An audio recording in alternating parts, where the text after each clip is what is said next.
Before the achievements, before the celebrations, here's the work. Early mornings, late nights. Every challenge faced, every extra effort made. Every victory starts with preparation. We value leadership, resilience, and innovation. No victory without work. Because success isn't given, it's earned. Welcome to Adrian College.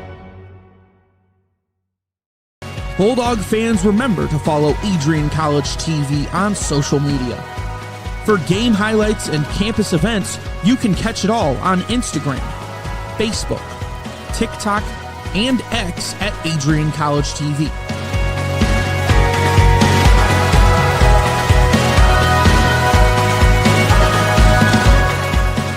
Don't forget to subscribe to our YouTube channel to catch all our future streams live and support your Bulldogs.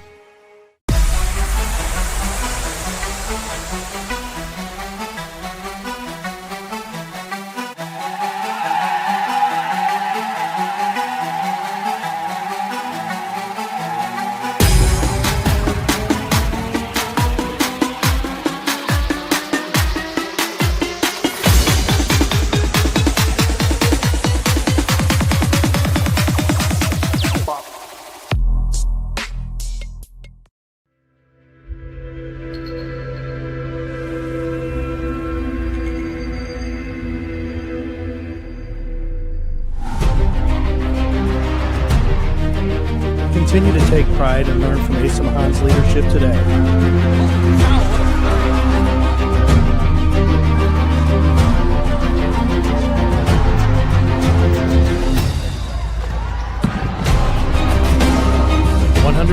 Years of commitment to harnessing the power of creativity, ingenuity, community, and academic excellence. I believe that if you get your degree, the world is going to feel like it's shrinking.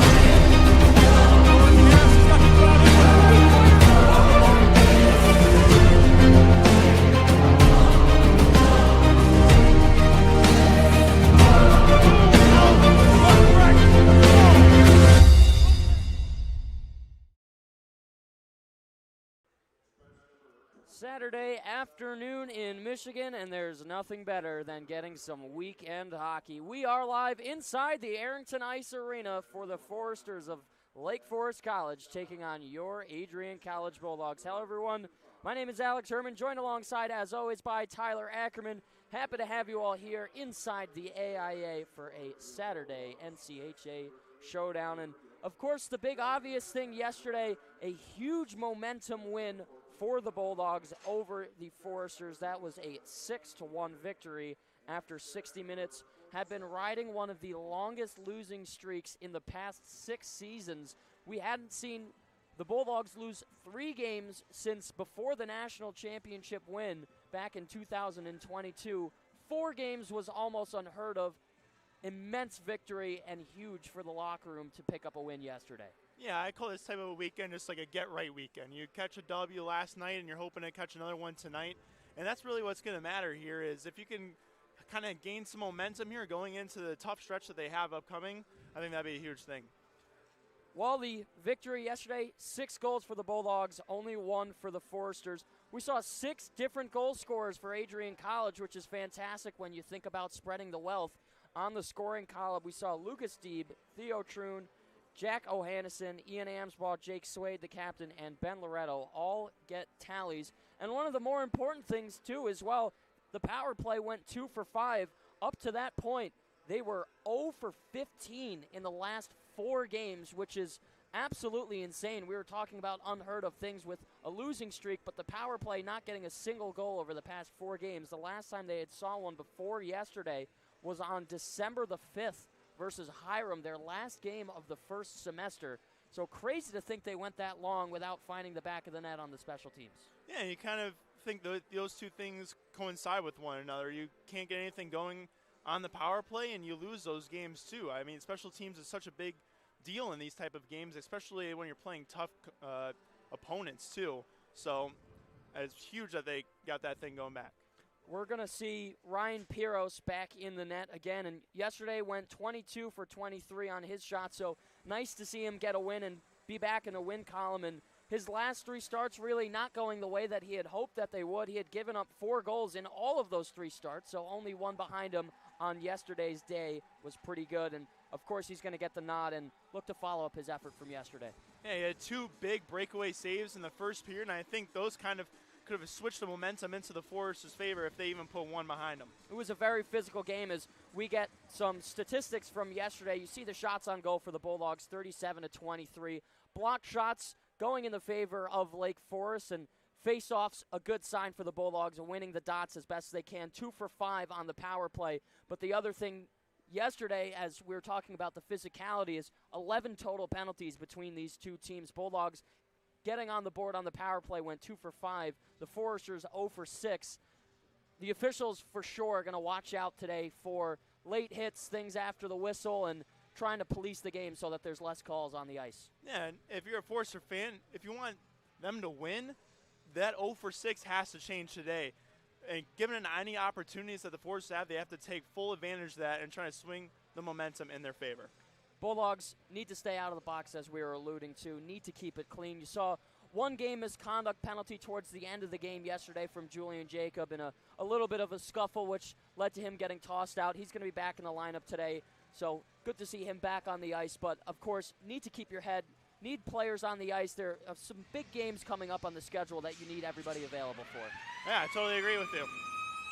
On the other side, Lake Forest coming into this game 4-11-1 overall at this point in the season. Not ranked nationally at the moment. They're number 7 in the NCAA, almost at the bottom. The thing for them is they've given up 4 or more goals in the last 4 games, so they're getting scored on a lot right now. And, of course, yesterday the Bulldogs putting up a 6th spot, so they're going to have to watch out for that today. And another thing, too, is they've had some difficulty scoring as well as of late. Yeah, it's just never a good mix that you want to have. The main problem yesterday is they just couldn't get out of their own D zone. The Bulldogs able to control the pace of play really, and the offensive zone pressure led to those goals. Not for nothing, even though the scoreboard doesn't reflect the effort, they did play a good game. They hung in there as best as they could. The game was close for as long as it could be. There were some good block shots, definitely a number of good scoring chances as well. Ryan Piros got tested on a couple of breakaways, and I think 1 or 2 backdoor plays, but I think for them they just need to stay out of the box today and try and repeat their effort from yesterday, but find the back of the net as the change. Yeah, especially if any chances that they get, they need to be able to put the puck in the back of the net.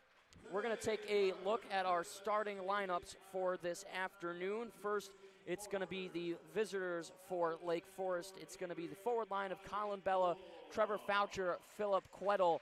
On the back end, Jared Kaplowitz, Andrew Newsma, and Dylan Kruss in the pipes. He comes into this game 7 games played, a 1-3-1 record, a 547 GAA, and an 832 save percentage. But from this Lake Forest starting lineup, there is a player to watch out for. Yeah, that's Colin Bella. He's got 12 points in the last 16 games, and he's just been looking good. He played good yesterday, and I expect him to find his way on the score sheet tonight. Had a chance to watch him play some junior hockey for the Connecticut Rough Riders a couple of seasons ago, and in his senior season, he's done a great job, and 10 goals leading his team. I'm sure going to try and find the back of the nets. On the other side, we'll look at our starting lineups for the Bulldogs once we're done and through with Lake Forest's.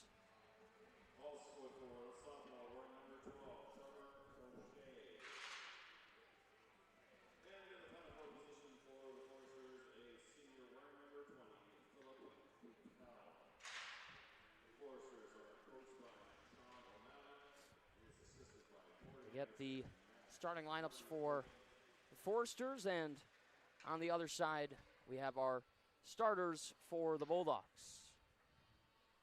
It's going to be the forward line, same starting lineup as yesterday. Ian Amsbaugh up top, Patrick Saney in the middle, Theo Troon on the right, on the back end, Matt Bannister and David Clark. Ryan Piros again will make his 2nd straight starts after his 6-1 win yesterday. Yeah, player to shout out here is Ian Ansbaugh. He's been playing outstanding this year. Last year he was a big goal scorer, but this year he's got 22 assists, which, you know, the playmaking is there too, and he had 3 points last night, a goal and 2 assists. Played excellent as well.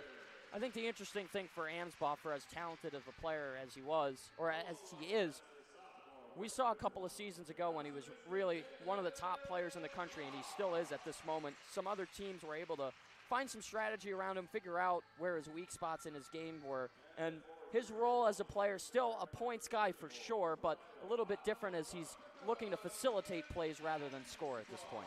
Yeah, because he's always got two guys on him, and he's able to find that open man and lead to those great scoring chances, and that's why he's got 22 assists this year for sure. Certainly going to be a good one, as there you see Patrick Saney skating to the line, and how impressive has he been as a sophomore now in his second season with the Dogs. Yeah, I just love his play completely too. He's just full force, any type of play. The puck is always on him no matter what, and if he doesn't have it, he's going to find the way to get it too. Opening puck drop, soon to come, the Foresters of Lake Forest College and your Adrian College Bulldogs. Alex Herman, Tyler Ackerman will step aside. First period coming up. You're watching Bulldog Hockey on ACTV.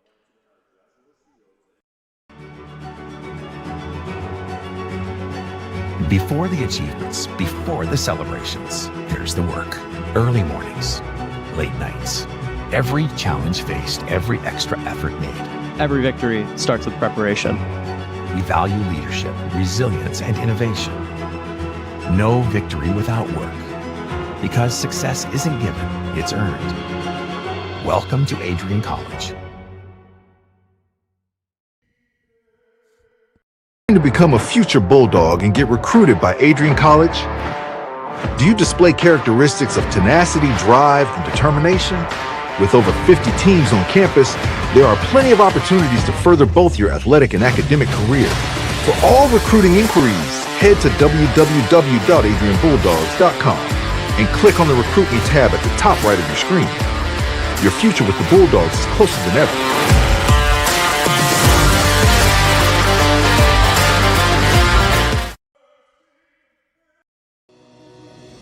Hi, I'm Aubrey Morgan, the current student government president here at Adrian College. I chose Adrian College because of the campus size. Campus feels like a fun, energetic community where everyone knows each other. If you want to see what Adrian has to offer for you, you can schedule an in-person visit at adrian.edu/campus-visit.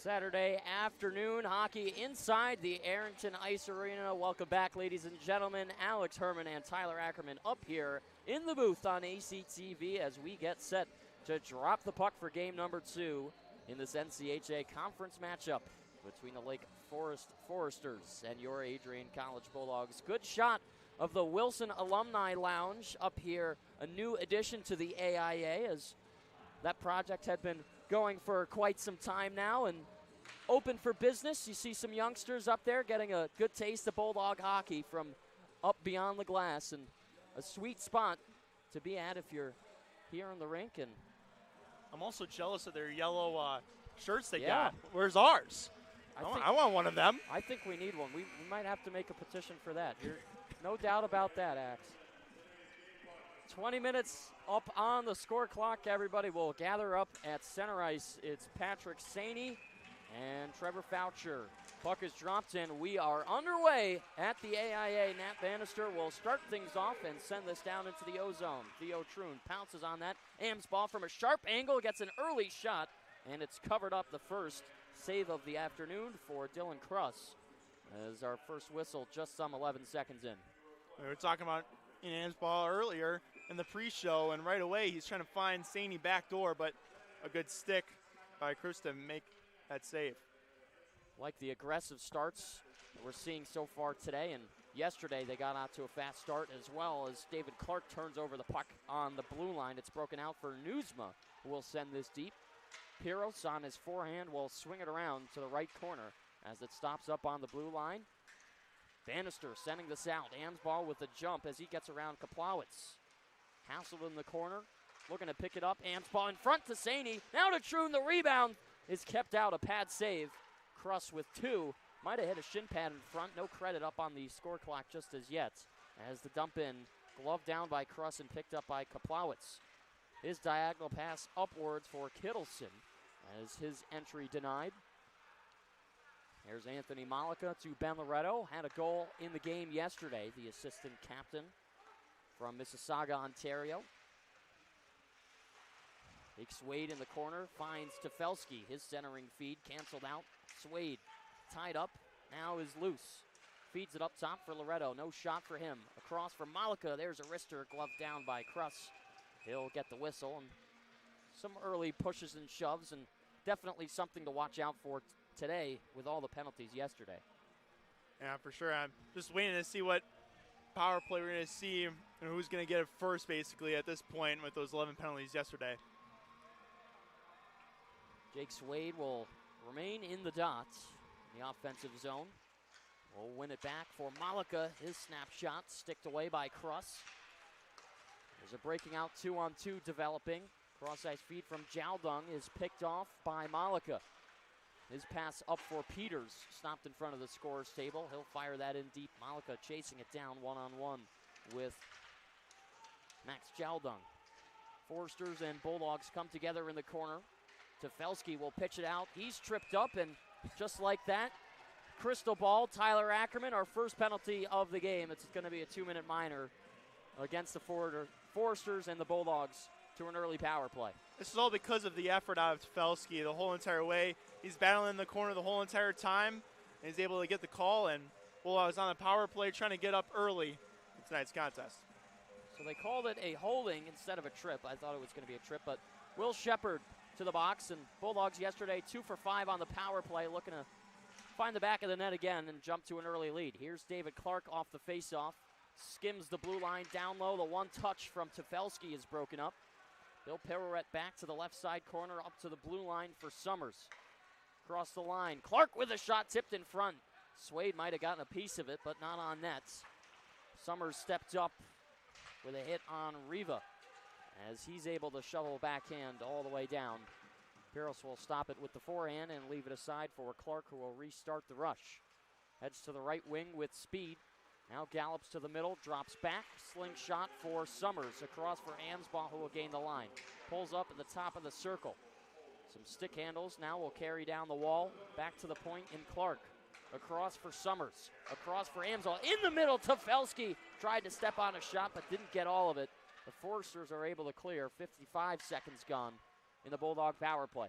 That was amazing puck movement. Just couldn't find the net with good block by the Foresters. There's David Clark to his own blue line, and ice is slippery. Max Jaldung takes a stumble. Bannister down the wall. Jaldung with a step-up hit. Saney crossing over for Loretto. A little bit outstretched for him, so no shot. He'll back it up to the blue line. Down to the wall, and Saney up for Loretto. Now to the flank in Ohannison. Loretto lets one go, blocked in front. The rebound. Bannister scores! Through the 5-hole, a power play goal for the Dogs. It's 1-0. I love the patience out of Loretto here. He takes a second and finds the shot that he's looking for, and Bannister collects the rebound. As see, Loretto is waiting, and he takes a shot, and it just goes right to Bannister, and he throws it on net, really not looking for anything. The 5-hole goes in, and the Bulldogs up early.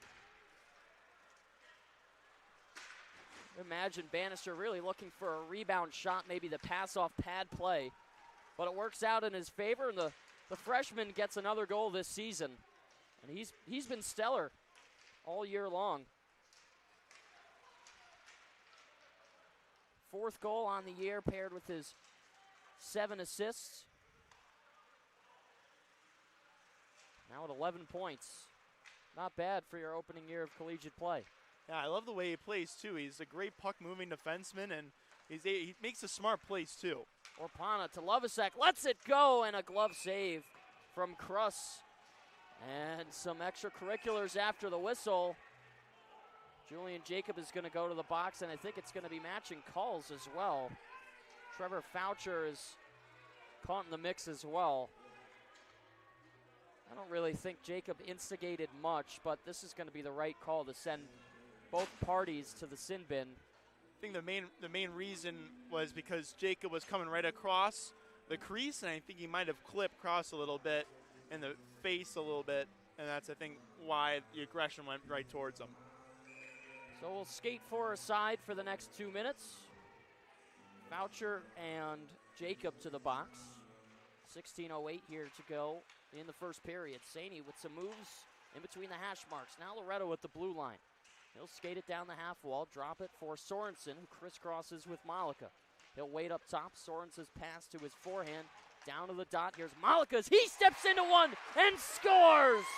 The one-timer for Anthony Malika. You talked about him in the pre-show, and he delivers. It's 2-0 Dogs. I thought he played excellent yesterday with 2 great assists, and today he's already got a nice goal. And this one was kind of a change-up, really, for Cuss. I mean, there wasn't much on it, and he just completely misses it with his glove. And 4-on-4 hockey turns into a Bulldog goal. They're up 2. Malika, his 3rd goal of the season with his 5 assists, now 8 points. Solid numbers for the 6'3" senior from Jenison, Michigan. Of course, one of the players on this roster who has some Division I NCAA experience, transferred out of St. Lawrence College on the East Coast. And we're certainly happy to have him here as a Bulldog. Loretto gets caught on his blue line. We'll slip a pass for Nat Bannister, the other goal scorer of this game. Not normal you see 2 defensemen with the goals. I was literally just going to mention that. We'll see who gets the next one. Here's a turnover. Amsbaugh in front of the net. A good move. Scores! No, it stayed out. The rebound poked in, and they call it a goal. It stayed out the first time, and I'm sure the Lake Forest bench is going to want to talk about this one. But Ian Amsbaugh, with the extra effort, he makes it 3-0 in a hurry. He gets completely lost behind the play. All 4 Foresters think that this puck's going to get out of the zone, and then I feel like that first one went in, but I think it went off the post, and the extra effort from Amsbaugh finds himself a goal, and the Dogs up 3 5 minutes into this first period. 3 goals for the Bulldogs, 7 shots, 5 minutes exactly into this game. No shots yet for Lake Forest. What a start on a Saturday afternoon for Adrian College. Here come the Foresters trying to generate some offense. That shot blocked, never reached the net. Here's a leading rush from Brad Summers. Lost control of the puck. David Clark will drop it back. Piros, very aggressive in between the hash marks, sends a breakout pass himself. Dropped back for Summers. Into the slot, a good move, but it's poke checked away from him. Picking it up at the top of the circle, it's Jack Ripson. Cross for number 19, Jonah Korp. Back underneath the red line. Copra waiting for the pass. Bannister forces him out of the zone, so he'll have to back it up. Leading feed for Newsma. Clark takes it away from him. Here's a 2-on-1, and that pass just rolling towards Ryan Piros. And he'll cover it up. I don't think they'll credit that as a shot, but he'll hold on. When we're going to see a possible goaltender change, I thought for sure after that third one, with all the momentum favoring the Bulldogs, that you would see one, but the Foresters decided not to do that yet. Springing that's out. That's Will Bowman, and no contact, so it'll be icing. We'll take the face-off back to our right. 13:58 left to go here in the first period, and excellent start for the Bulldogs. I was sure we were going to see another defenseman goal, but Ian Amsbaugh, our highlighted player in the pre-show, stopping that thought bubble from happening. That was right as you were mentioning it, too. Yes, sure was.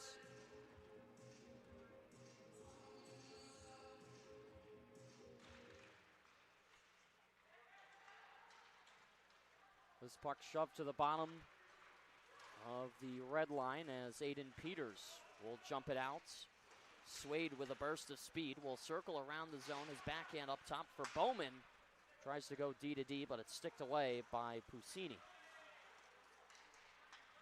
Jacob with a fluttering feed off to the left corner. Abramson locks it up along the wall. Tefelsky trying to dig it loose. Back to the top, Swade with a one-handed stick. Jacob takes the shot, and he's been the subject of a lot of physical hits, even early on today, but yesterday as well. Here's a breakout, 2-on-1 developing. It's Vellucci on the left, goes across for Lovasek, lost it in between his feet. Orpana wide open, that big save made by Kruss. My goodness, and the rebound. They can't hold on to it. The Bulldogs score, it's 4-0.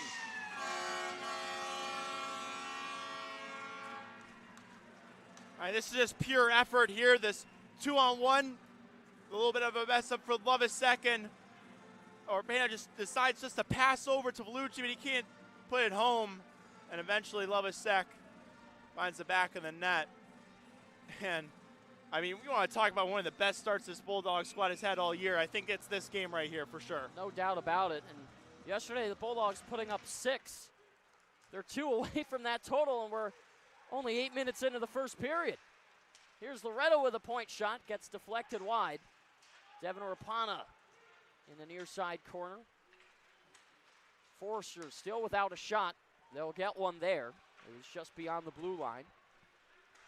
Piros getting credited for his first save of the day. Especially for Piros. These are the games where you have to be attentive, need to be sharp between your ears. As you know, there's a likely possibility you're not going to see a whole lot of action, but you need to be ready when you're tested. And he certainly was yesterday.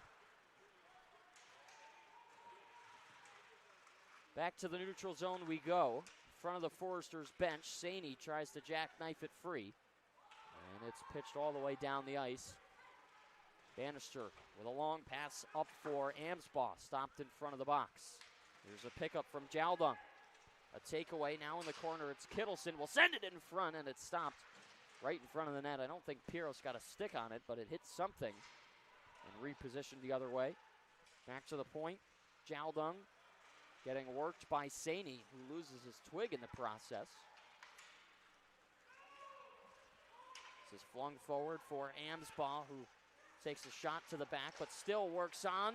The one-timer just stays out, hits the outside of the apron. Sorensen up top for Clark, will skate it low. Some shimmy shakes and a couple of moves. Clark back to the wall.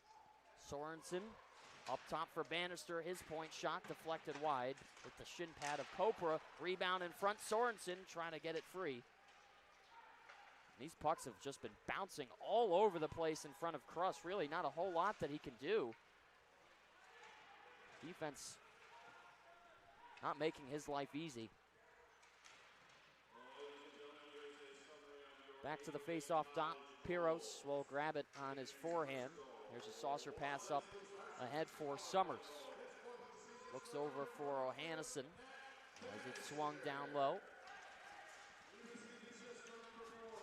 Broken stick on the play. Summers will have to get back to the bench for some new lumber. There's a high shot. The rebound kept out. Piros with 2 saves.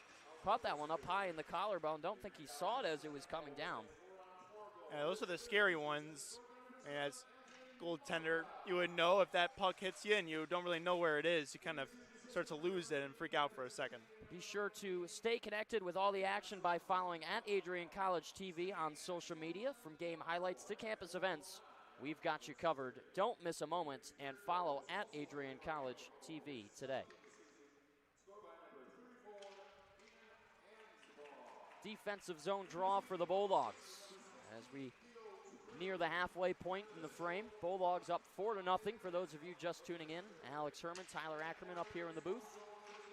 Here's a steal, dropped low in front. O'Hannison finds it from Deeb, and we're halfway to 10. This is an amazing feed from Deeb the whole entire way. He fakes the shot even with the leg kick. As you're going to see, this leg kick right there, and it's just a wide open cage. O'Hannison, and going to get a goalie change finally after the 5th one. Yep, and it looks like that's the end of the day for Dylan Kruss. Alexander Rolfe will check into this game at 10:19 in the first period. junior from White Plains, New York, my neck of the woods in Westchester County. Believe it or not, I've had the fortune of sharing the ice with him before. And we'll see what's in store for him. Peters will leap it out for Swade. Bulldogs trying to continue the offense. Tefelsky shot blocked. Peters looking to work it free. Off the boards. Peters with a hit from behind. Foresters wanted a call, and certainly that one was close. Malika steps up. Carrying is Abramson. And a takeaway from Malika to Swade. He jumps into the play. Toe drag up to the right wing. Carries in front. There's a shot kept out by Rolf. And the rebound cleared to the hash marks. Down the boards for Malika. That pass turned over. Now leading it out of the zone is Connor Miller. Malika right in front of him, stops on the blue line. Forsters will have to reset. Shepard diagonal to the opposite corner. Malika to Loretto. Broken out. Tefelsky will carry. Tefelsky up ahead for Lovasek over the line. Taking his time with it. Now it's Clark with a hard wrist shot. Rolf will see it all the way into the chest. His first save of the afternoon. 9:12 left to go here in the first period. Yeah, it's huge for Rolf to get that save, especially with an easy one coming from the point. No big screen in front of the net. Some statistics for Rolf coming into this game. Now his 6th appearance. 0-3 in his starts, an .832 save percentage, and a .627 goals against average. He's looking to stop the bleeding for his team, who desperately needs something go right for them. Bannister across for Clark. Lets a shot go, blocked by the front skate of Colin Bella, leading scorer for the Foresters. Bannister will grab the board rim as this pops up in the air. Now to the glove of Lovasek, steps into it. Here's Bannister, shoots, and a shoulder save by Rolf. Good stop on the driving attempt. Orpana to Bannister, swings around, they try and cross it in front. Bulldogs caught in a change. Amsbaugh's going to have to catch up to Bella as he gets to work on the defensive end of things. Able to stop that scoring attempt before it even happened. Bannister with a hit.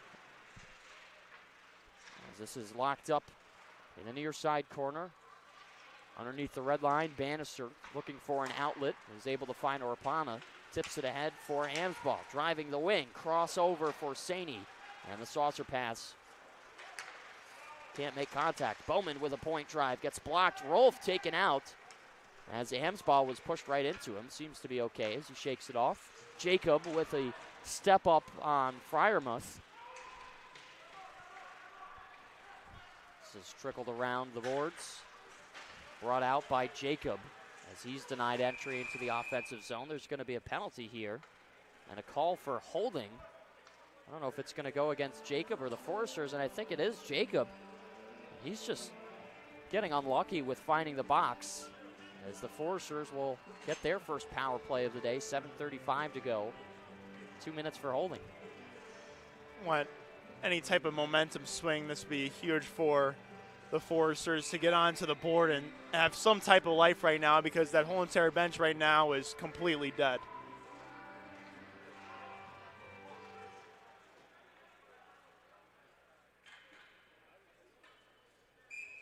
So the Foresters, with only 3 shots so far in this game, will get a chance on the power play, and we get a delay on the draw. As thrown out of the circle is Max Jaldon. In to replace him is going to be Logan Kittleson. Brad Summers will take the circle for the Dogs. One back by Summers through his legs. And the Bulldogs clear it off the high glass and all the way down the ice. Rolf will stop it on his forehand behind the net. And it's Will Shepard who will lead the charge through center ice. Bellucci with a small poke check. Stopped momentum for a second. Flipped over the head of Malika. Piros looking to clear it himself. Needs to get back to his crease. Bellucci with a steal and will dump it all the way down the ice. Rolf will stop it. And his pass back up to the neutral zone. Kittleson goes across the lane for Lizak. Trying to walk around Bannister. Clark will take his place. And force it back up to the blue line. Jiaodong, top of the right circle, steps into a shot. It's blocked and deflected up into the netting. Good step up there. I believe it was Nat Bannister who got in the lane. I think it was Clark, actually, that stepped up. Bannister was in front of the net, but either way, both of those two defensemen, they're just so good, especially on the PK because of their aggressiveness right on that blue line. Right when the Foresters step in, they're both stepping up into the play and causing havoc right in that gray area of the ice.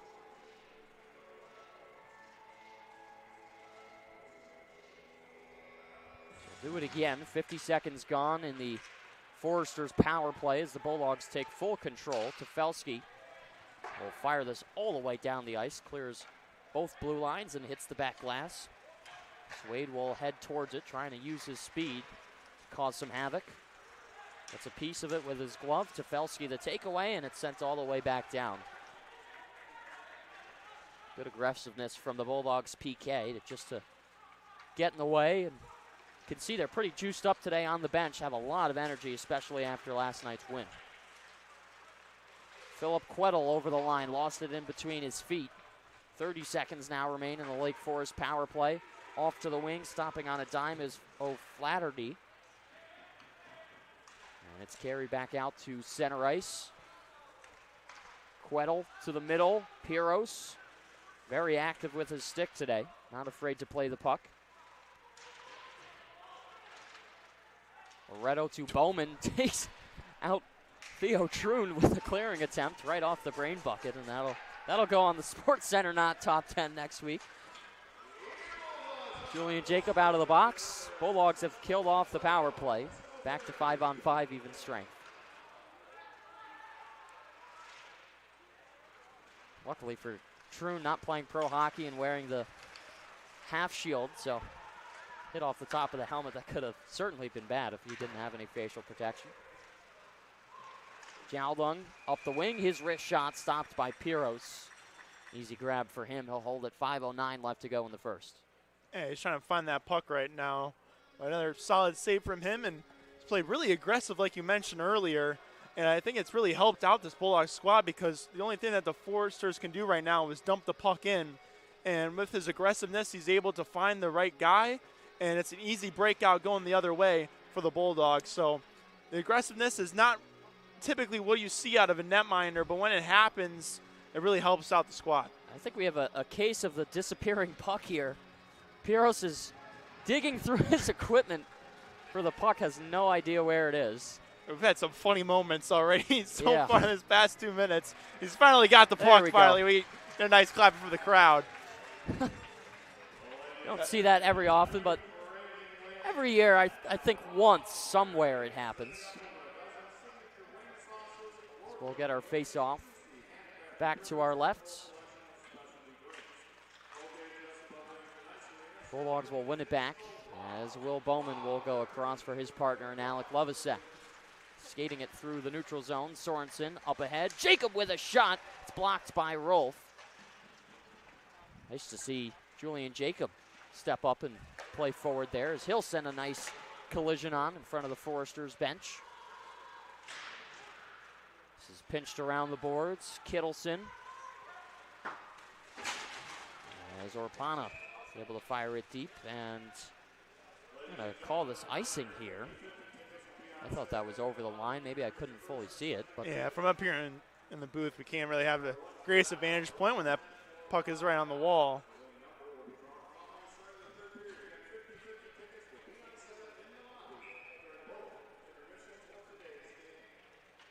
So we'll do it again. Defensive zone for Adrian College. 4:37 remaining.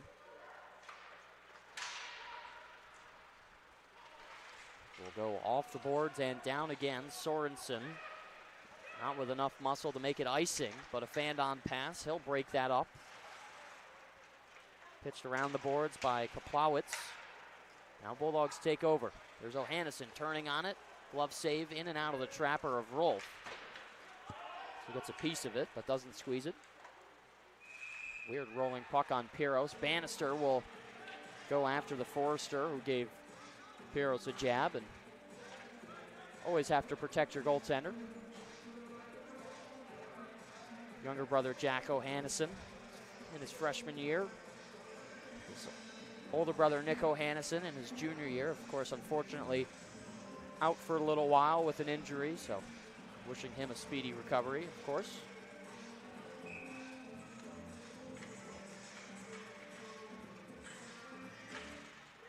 Summers will push through on the faceoff.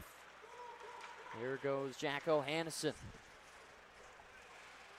Gets angled off the puck by Will Shepard. A turnover on the dot for Deeb and just overskated it. Now a 3-on-2 for the Foresters. They'll get over the line, and an aggressive stick from Clark will break that up.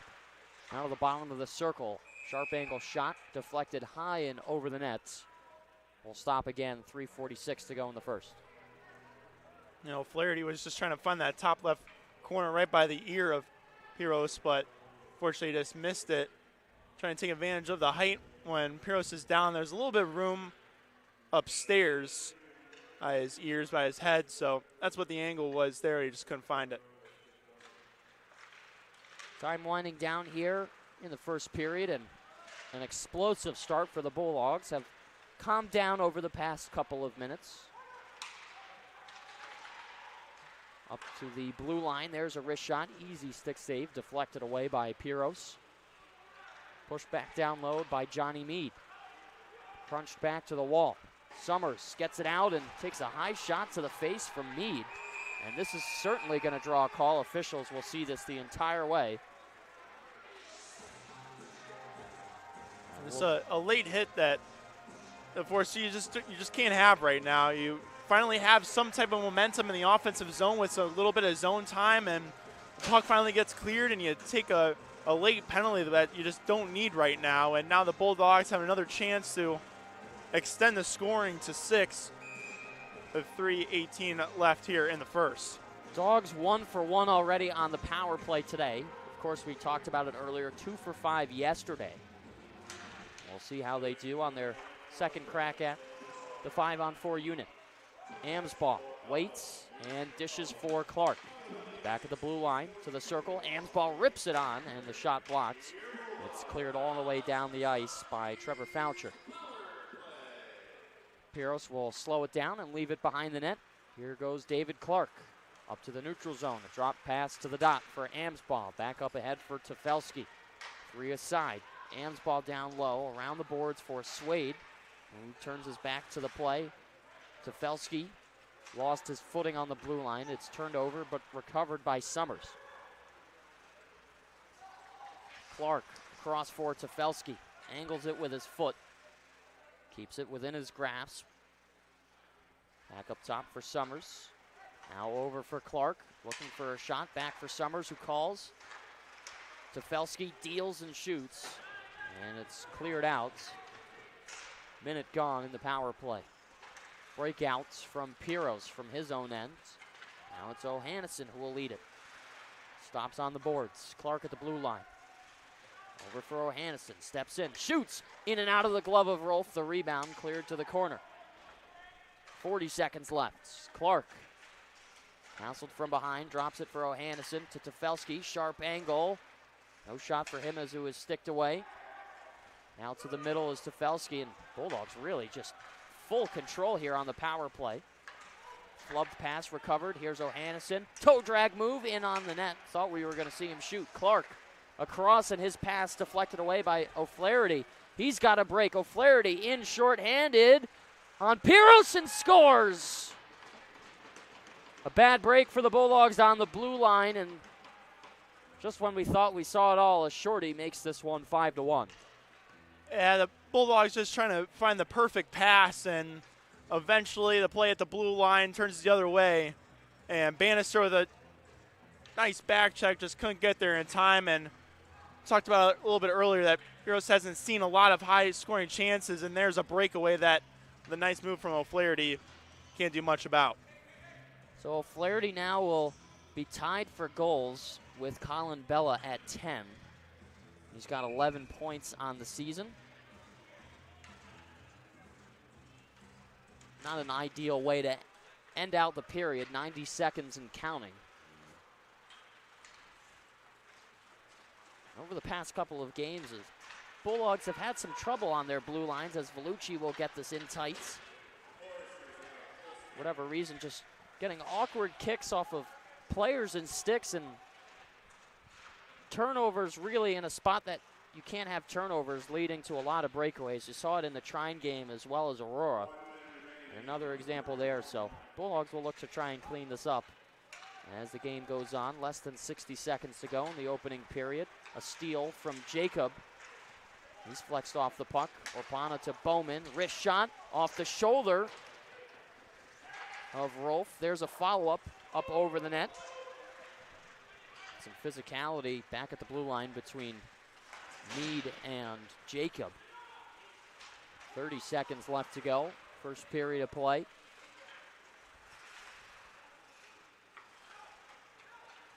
Orpana over the line will flutter it towards Rolf, who will grab it in the glove, and 19.9 left here in the first period.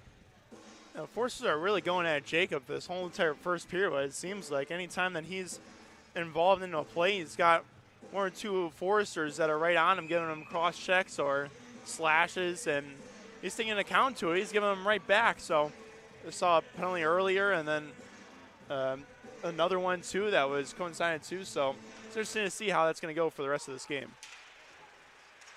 15 seconds left in our first period as this puck is cleared out of the zone.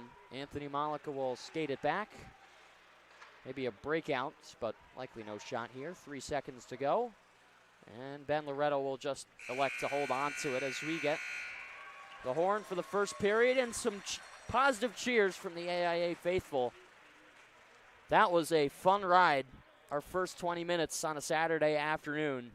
Bulldogs leading 5-1 after our first period. And the goals just did not stop flowing for the Bulldogs. They got on the board early, as we'll go through our scoring summary. It was Nat Bannister on the power play to make it 1-0 at 3:11 from Ben Loretto and Jack O'Hannison. Just about 50 seconds later, Anthony Malika doubled the lead to make it 2-0. A minute later, at 5 minutes, Ian Amsbaugh from Theo Troon made it 3-0. 2 minutes later, Alec Lovasek at 6:58 from Ryan Vellucci and Devin Orpana to make it 4-0. Another 2 minutes, Jack O'Hannison, 5-0 at 9:41 from Brad Summers and Lucas Deeb, and then a late short-handed goal from Christopher O'Flaherty at 18:31 leaves us at a 5-1 score after 20 minutes. I think there were a lot of good things there for the Bulldogs. Absolutely energized, flying out of the gate. Not ideal to give up a shorty when you're up by that much, and looking to re-energize your power play, who had gotten one goal in the game so far. Yeah, I also feel like after that first 10 minutes or so, the Bulldogs kind of laid back a little bit and started to relax a little bit. Too much of what I would like. I mean, I bet you in that locker room right now is, hey, let's treat this game like it's 0-0 right now. Let's keep up the energy because you have big games coming up on the schedule. There's no reason right now to just lay back and call this game up. Yeah, it's 5-1, but I'd love for them to put up 10. I'd love for them to keep on playing aggressive like we saw in that first 5 minutes. I mean, in the offensive zone, they were on every single puck and taking those pucks away. So I would love to see that a little bit more out of the Bulldogs coming into the second period. Normally, I wouldn't advocate for beating up on a team. And, of course, I have nothing against Lake Forest. But especially after the rankings came out and the Bulldogs dropped lower to number 6. They were previously at number 4 and number 3 at points during the season. You kind of have to hit the spread at this point and score as much as you can. You're still leading in the NCHA conference, but the tough part is having us, Aurora, and St. Norbert all within the top 5. Now the Bulldogs outside of the top 5 in the national polls. You either have to win the conference or be a higher seed, and the Bulldogs need to be higher than one of the two, St. Norbert or Aurora at this point. And the needle won't move a whole lot with 2 wins against Lake Forest just because of their national ranking and their ranking within the conference. But still, the little things like goals will add up at the end of the day. And also, you have St. Norbert in 2 weeks. Right. So you got a week right now where it's you got to get as good as possible, and then another week where you're tuning up, and then you play a top team in St. Norbert who you struggled against last year. You didn't beat them once last year, and it was on senior day too, where you guys lost 6-0. I mean, that's big. So leading up to that, you want to play the best you can, and it starts at this game right now, and it starts at this second period for sure. No doubt about it, and I'm sure the Bulldogs will have some loose talks about things going forward in the period, and I would like to see them start the second the same way that they started the first period. Fast, get a couple of goals, extend the lead even further, clean up maybe a couple of blunders on the blue line. I mean, other than the breakaway chance on Piros, there wasn't a whole lot for him really to have to be active at, but still have to be aware and ready no matter what. Yeah, totally agree. I just want to make sure that these Bulldogs are ready to go in this second period for sure. 5-1 after 20 minutes of play. Bulldogs leading this one by a massive difference as we head to our first period intermission. We're going to step aside. Alex Herman, Tyler Ackerman, second period coming up after the break. You're watching Bulldog Hockey on ACTV. Bulldog fans, remember to follow Adrian College TV on social media. For game highlights and campus events, you can catch it all on Instagram, Facebook, TikTok, and X at Adrian College TV.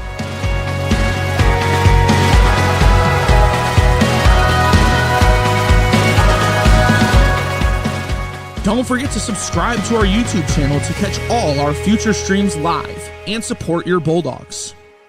The Adrian College Media Production House provides opportunities for students to learn and grow live on the airwaves, just like Matt Kibbe. I've gotten a chance to create a relationship with coaches and teams and learn more from people instead of trying to teach myself something. Gotten an opportunity to expand my knowledge of sports, hone in on my skills as a broadcaster, and learn about equipment in different ways. You get more of a connection with professors as well. Providing opportunities, growing leadership.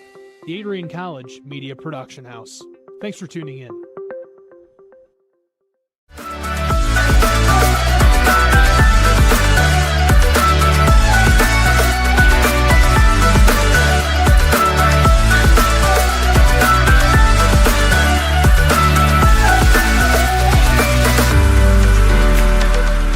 You stand today, students, on the threshold of a magical time in your life. A time of significant growth and introspection, self-awareness, challenge, and great opportunity. A time that you will always look back on.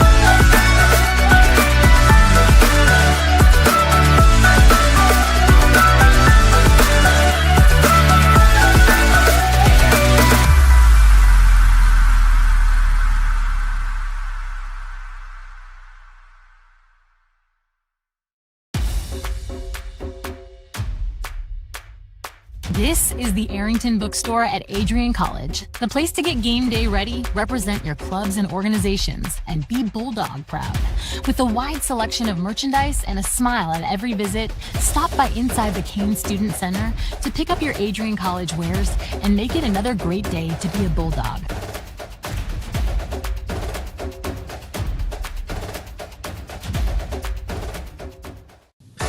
Welcome to Adrian College, where we believe in educating both the heart and the mind. With over 100 innovative academic programs and 10 cutting-edge institutes, you'll find a path that's right for you.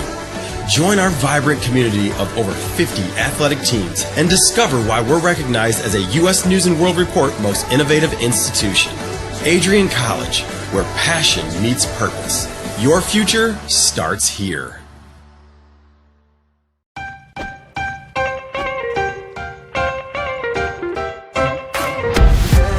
I'm a special ed social worker. And I'm a third-year public affairs major. I'm an action filmmaker. Jevi is like a consolidated platform where I could have focused information in a couple swipes. You can be another small voice that adds to a beautiful space. That's what I'm here for.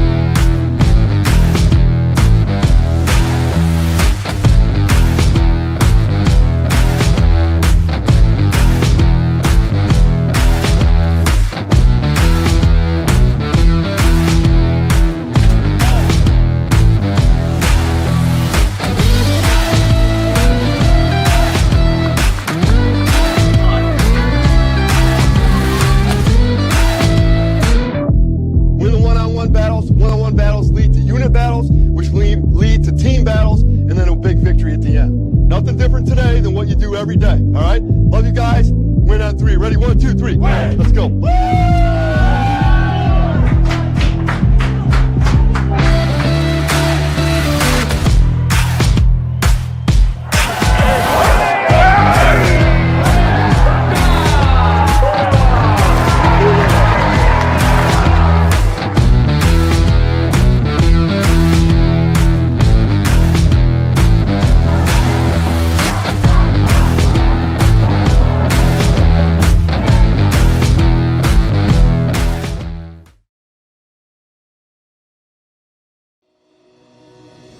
Hi, I'm Aubrey Morgan, the current student government president here at Adrian College.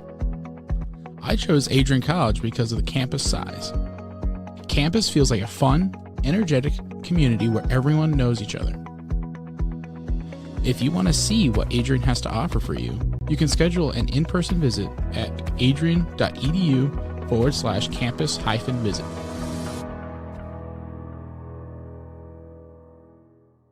Are you looking to become a future Bulldog and get recruited by Adrian College?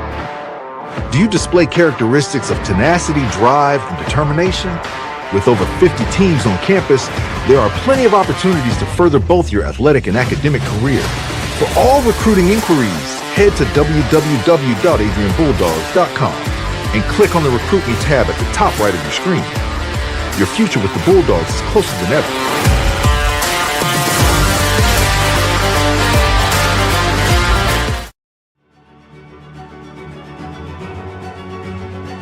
Before the achievements, before the celebrations, there's the work. Early mornings, late nights.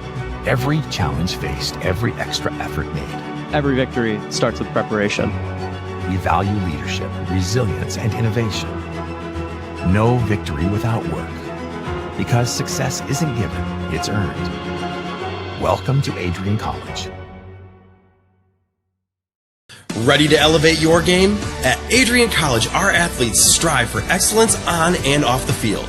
Get involved in over 50 student clubs and organizations where your passions meet purpose. With innovative programs and personalized learning, our academics are designed to ignite your future. Experience vibrant student life, where community and connection shape your college journey. Adrian College, where you belong. Apply today and become part of the Bulldog family. Adrian College is a private liberal arts institution known for its diverse academic programs, strong emphasis on experiential learning, vibrant campus life, and commitment to fostering a supportive community. Want to visit Adrian College for yourself? Visit our website at adrian.edu/campusvisit.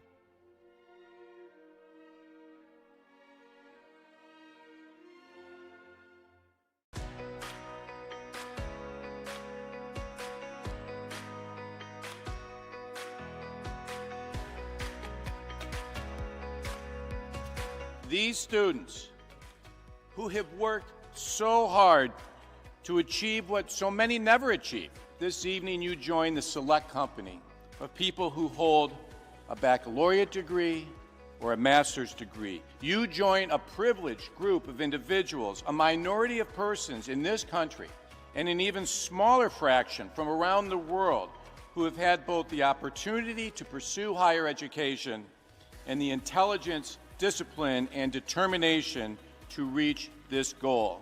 You should be very proud. I will unquestionably miss being an Adrian College Bulldog. I will miss the pink flowers that light up the campus each spring, the dining halls that prompt exchanges of, "How's your day been?" after a long day of classes, and the sporting events that fill students with pride. I will miss the way this campus instantly feels like home each time I set foot on that Bulldog Mile. Ready? 1, 2, 3.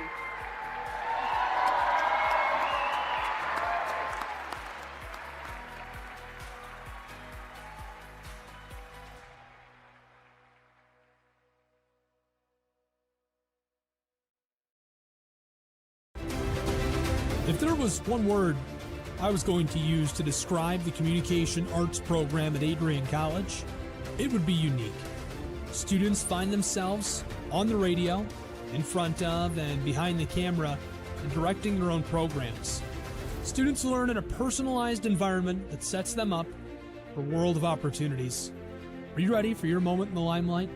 Learn more about the Rush Communications Center and Adrian College's communications program by visiting adrian.edu today.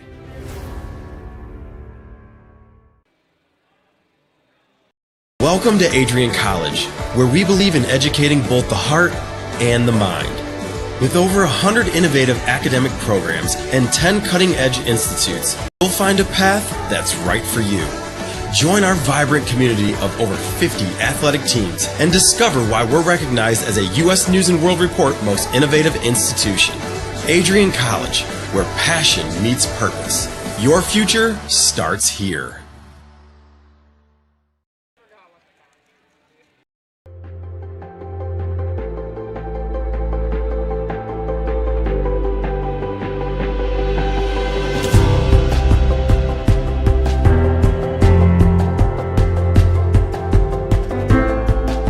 The diploma you will receive symbolizes your efforts and distinguishes you as a highly educated person, learned in the arts and sciences and prepared for a life of achievement and great accomplishment. Adrian College has built something very special. You've created not just an academic environment, but a culture of physical excellence, discipline, and resilience. You've turned this college into a place where pushing the limits isn't the exception, it's the expectation.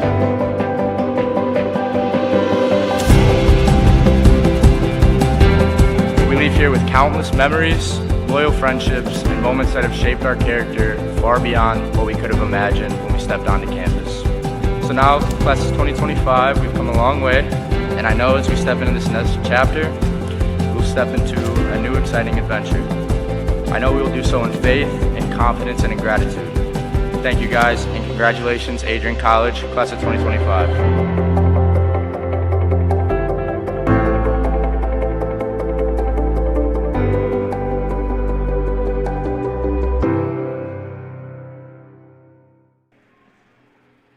Saturday afternoon inside the Arrington Ice Arena. Welcome back.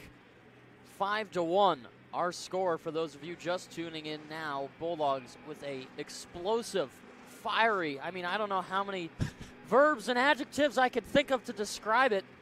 An unbelievable start for Adrian as they're taking on Lake Forest. Alex Herman, Tyler Ackerman up here in the booth as we look at some stats after 20 minutes. Bulldogs doing everything right other than short two-block shots, which I think with the lead, they're not really looking at too much at this point.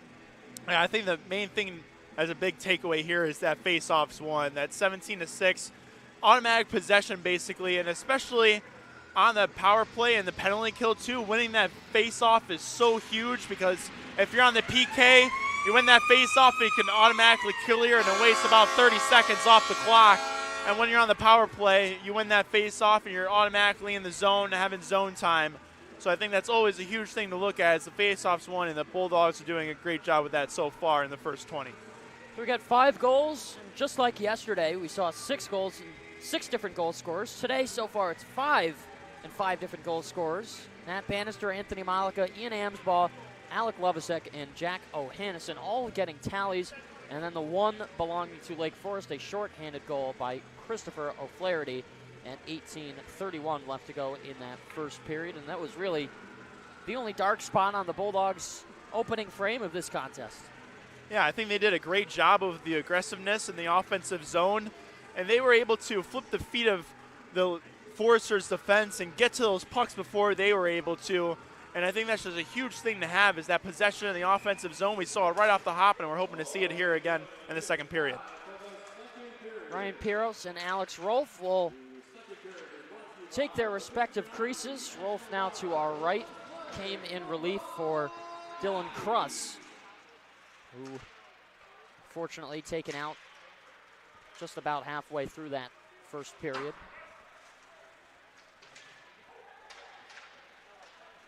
As this is swung around the boards by Piros. Forsters trying to set up shop in the offensive zone. This will dribble through the legs of Ian Amsbaugh, who's spun around in a circle.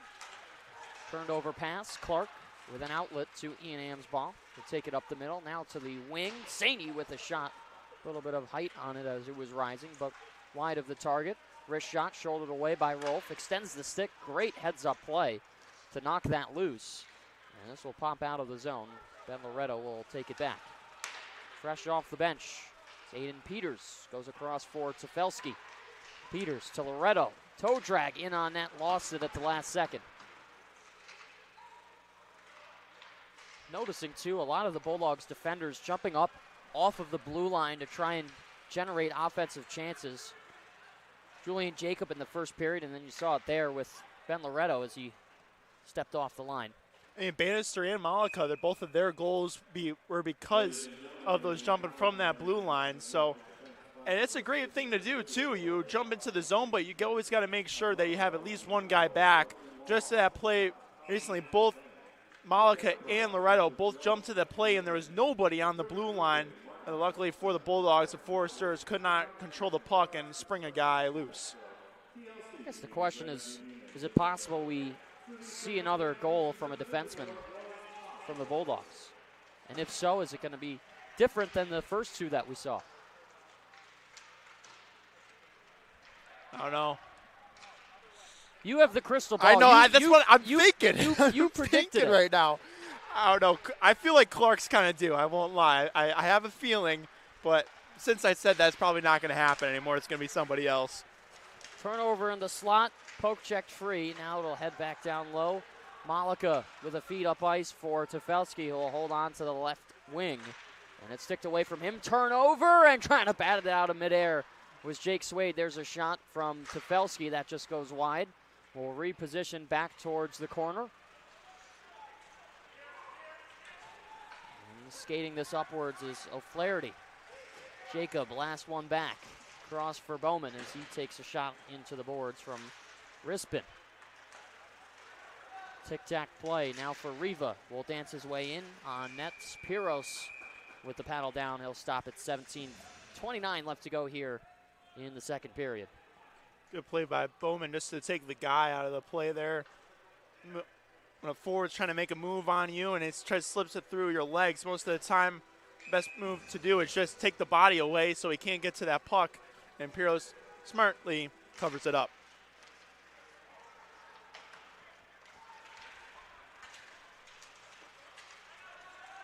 So we'll travel all the way down the ice as Newsma is there to collect it. Stepped back for Johnny Mead. Had a penalty in that first period. He's looking to make a play. Knocked aside. A poke check moves it free from Riva. He's double teamed in the corner by two Bulldogs. That was Lucas Deeb and Will Bowman. Turnover on the blue line again. Bulldogs will head to the wing. Fanning on the 1-2 was Riva. Deeb up ahead for Summers. 3-on-2. Jacob in the middle. Now O'Hannison. Toe drag. Shoots. Fans on it. The second try doesn't go. Never even came off the stick. Arm is going to go up here. And an interference call, I think, is going to go against the Bulldogs. Yeah, I think O'Hannison's going to go to the box. He slashed a Forster stick out of his hands for an interference. I think it was right in front of the net, too. It's behind the play. Not much to it, but the Foresters now with an opportunity to try to claw their way back into this hockey game from that first goal late in that first period, and now with another chance to get themselves to 2. 0 for 1 on the day. This will be the second attempt for the Foresters. 0 for 6 yesterday as they skate in with a 13.1 power play percentage.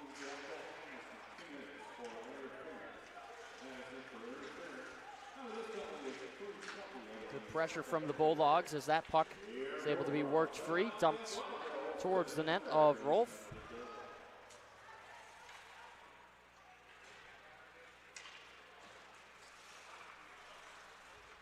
This is left for Foucher.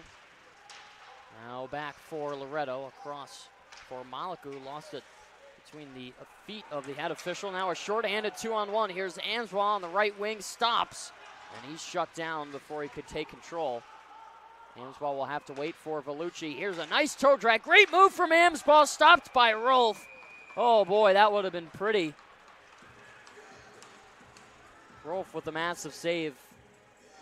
Amsball with 2 good looks at a shorthanded goal.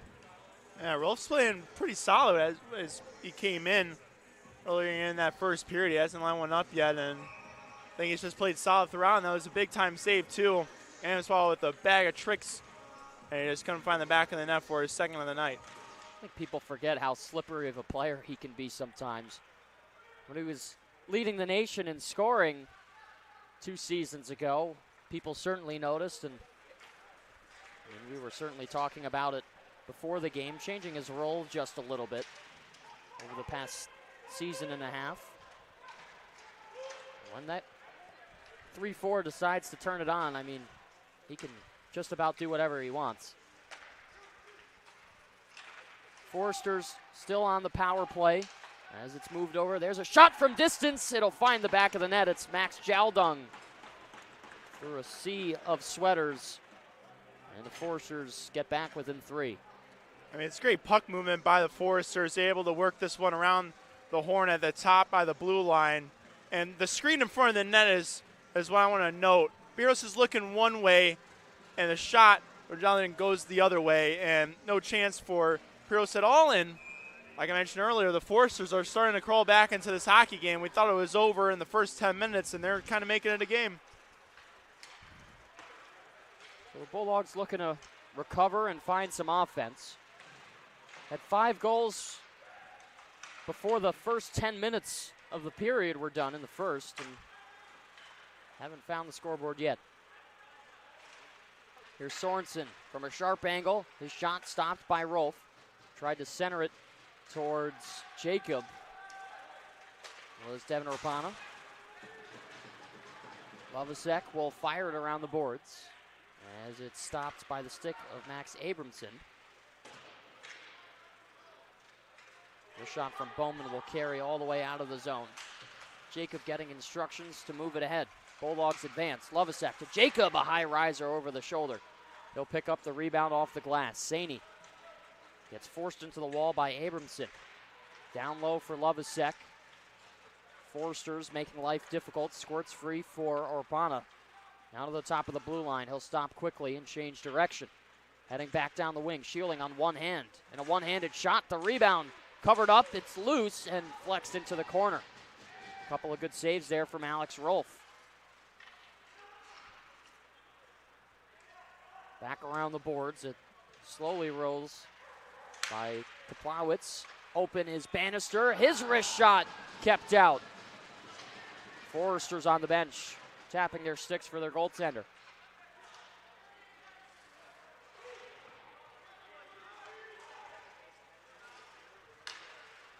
Saney to Bannister, rotated for Troon. Hit the post. From a 90-degree angle, Bannister controlling. It's Clark who will take a scan. Heading down the ice towards the front. The rebound just pops behind the net. Clark will pick it up. A follow-up wrist shot is blocked in front. Foresters gasping for air. They can't get out of their own defensive zone. Troon with a slap shot, and it's sticked into the netting by Rolf. That's a much-needed whistle for the visitors. I just saw Bannister put his stick on his head and look to the rafters after that amazing chance. Don't miss Chase Matthew at Adrian College on March 21st. Or I apologize. Are you ready to explore your Adrian future? Scholarship Day lets admitted students tour campus, meet faculty, and earn a renewable scholarship. Register now at adrian.edu/admissions/visit campus/scholarship day. It's a high rising shot deflected in front. Am's ball is able to move it aside. Picked up by Saney at the top of the circle. And Loretto will go around for Amsbaugh, who continues the pressure. Trying to work it free, and look out! Mousetrap on Alex Rolfe as he has the net flipped on top of his head. Hopefully he's okay. I want to talk about the craziest things we've seen today. We saw a puck right to the face by your own player. A puck lost in Pieros' gear, and then this one, Amsbaugh just gets pushed into the net, and luckily Rolfe is A-okay that net didn't hit him at all, really. I think his glove was underneath the crossbar, but he seems to be okay. I need a whistle and kind of a regrouping for Rolfe and the Foresters. Smart for Rolfe to take his time and kind of have a conversation with the officials there. It gives his forwards and D enough time to reset.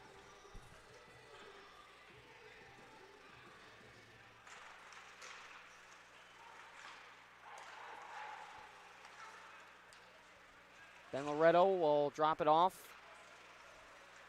As this is moved around back to the point, it will kick out of the zone. And Loretto over for Malika. Side pass for Tefelsky. A good stutter step from him will gain offensive zone time. His wrist shot sticked away by Rolfe. Get some extra pushes and shoves after the whistle. Looks like Jake Swade and Hunter Cook. I think Sway was taking offense to the push to Tefelsky after the whistle. It's a good captain does, stick up for his guys.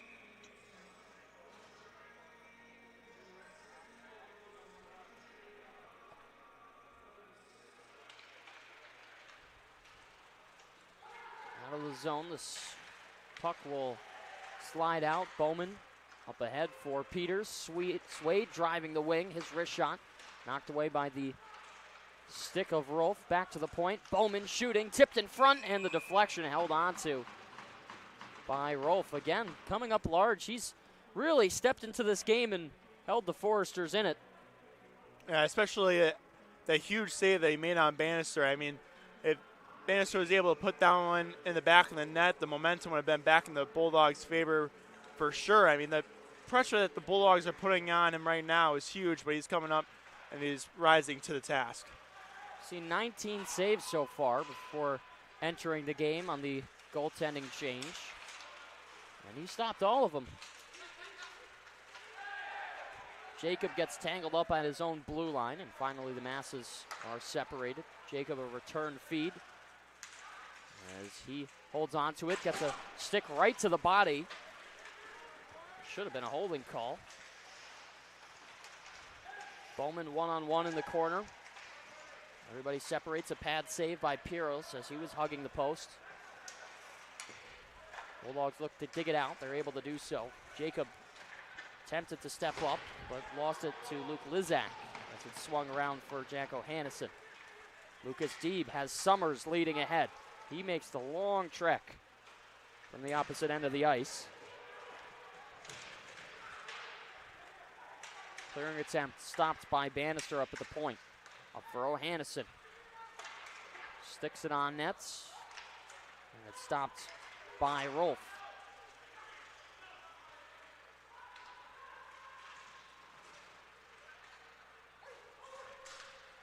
Back to the neutral zone. Bannister with speed. Will punch it around the half wall. A couple of line changes for the Bulldogs. New forwards on the ice. Here's David Clark to Vellucci. A tic-tac-toe play in front, and it just doesn't go. There's a shot from the hash marks as Lovasek is stopped by Rolfe. 10:21 left to go here in the second period.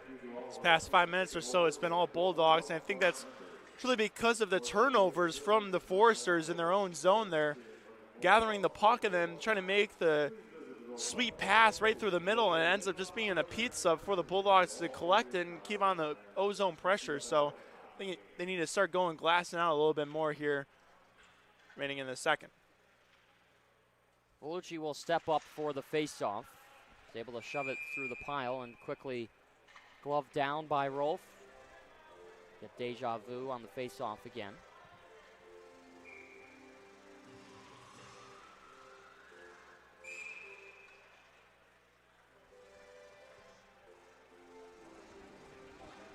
Still awaiting our drop here as Sorensen will step in now. Bulldogs win it back. Picked up by Bellucci. Will circle around. His pass canceled out. Lovasek will collect on the wall. Up top for Bannister. Soccer kicked it, but a little bit too far ahead of him. Realized he didn't have the room to operate and head after the puck. Top of the circle. Summers. Rather, that was Sorensen. Bellucci will fake it along the wall. Stopped underneath the red line. Back to the face-off circle. Here come the Forcers, 3-on-2 as they're marching down the ice. Bannister with a good angle to separate the body from the puck. Bellucci trying to send it out, gloved by Sorensen. Bobbled and recovered by Clark. They'll skate it back. His long drive up for Sorensen. Across, Ansball to the front, and trying to go off the pad of Rolf, but wound up being sent wide.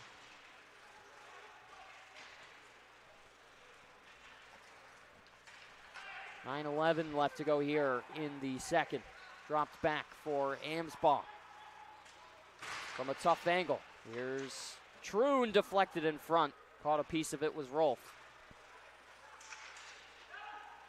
Change of possession. Slid through the legs of Amsbach.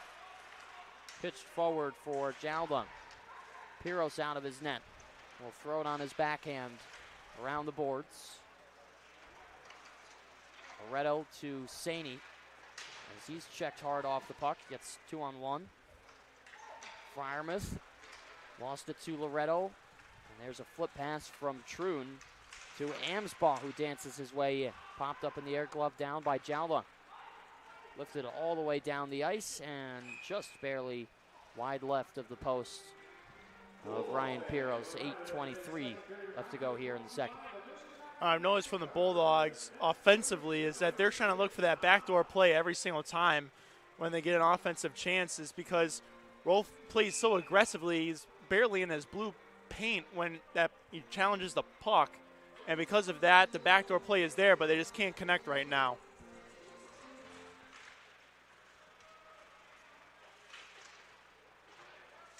There's a slap shot from Jacob, as that's high and wide. This will clear the zone, and Forrester's allowed some time to change.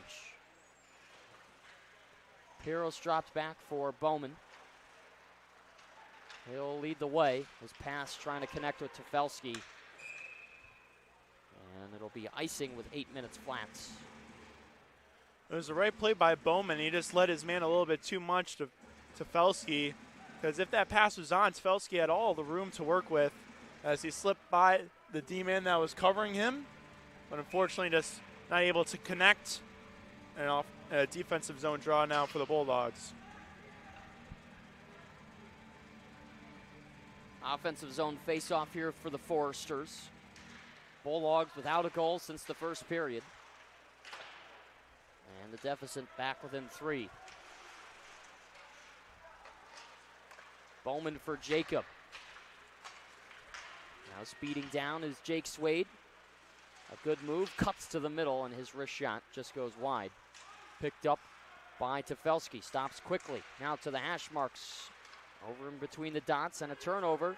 Foresters have numbers, 3-on-2 as they move it to the right wing. Drop pass up top for Copra. And it's canceled out, a good sliding play by the Bulldogs. Peters. Top for Summers. Across the lane, flipped through, and a kick from Summers. Back to the top of the point. O'Hannison fresh off the bench. Able to force it towards the corner. As Brad Summers almost lost it for a second. Looked to find O'Hannison. And this is slapped on net. Piros had to be aware, make a blocker save. Only seen 8 shots so far here today. Lucas Deeb across for David Clark. And there's going to be a penalty here. And I think it's going to be against both guys. There's some extra fisticuffs after the whistle and behind the play. Both penalty box doors are opening. Jacob is going to go to the box for the Bulldogs. And Hayden Riva for the Foresters. I didn't really see what happened, but from what it seems like that Jacob is not happy with the call at all. Because he had snow in his face and everything, too. I looked over to my left, and he was down on the ice. While the play was scooted over to our right. I think the 4-on-4, though, favors the speed and the skill of the Bulldogs, too. They scored on the 4-on-4 with Malika's goal earlier in the first period. So if they're able to replicate that and how the defense is playing for the Bulldogs so far, too, with jumping into the play, I think they're going to be fine with this call at 4-4. Bannister taken off his feet. This is going to draw a call. And now the Bulldogs will get a power play. We got a 5-minute. Wow. So it must have not been that trip.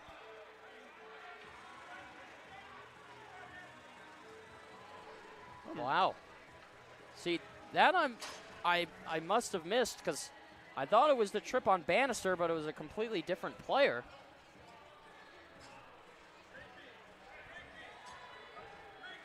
That was a fast decision from the head official, Bill Jones. See if we could catch anything now. Yeah. Just the call. Just the call. And he's gone. Yeah, Max Jaldung out of the game. He must have said or did something. And his afternoon is going to be over. So what was 4-on-4 for 2 minutes lasted all of 5 seconds. And it's going to be a 5-minute major and a game misconduct against Max Jaldung. The sophomore from Stockholm, Sweden. And what's going to get announced over the PA is that it was a game misconduct, but I guess we're not really going to know why. Might have to do some digging for that at the end of the frame to see if we can get some kind of explanation as to what happened, because I didn't see a hit. I didn't see words being exchanged. I didn't see anything either. I thought for sure it was going to be the trip, and then our head referee Jones put up the 5 minutes, and I was like, this is a completely different call. Yeah. All right, so 5-minute power play now for the Bulldogs. Will be 4-on-3 for the next minute and 55 seconds, and then after that expires, Bulldogs will be 5-on-4. Here's Clark. Fakes the shot, drops it for Amsbaugh, rims it over for Summers. The one-timer for Swade gets blocked in front by Shepard. Clark at the blue line. Drops back again for Amsbaugh. He'll do it again. Amsbaugh to the front. Summers off the post, had a wide open net. Oh, man.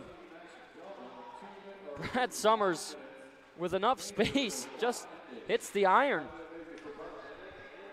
Rolf getting lucky there as Amsbaugh circling the zone. His pass shot sticked away.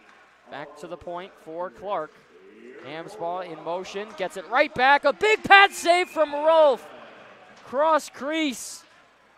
And one of the best of the afternoon for Alex Rolf. And he's done an outstanding job coming in, and another big-time save.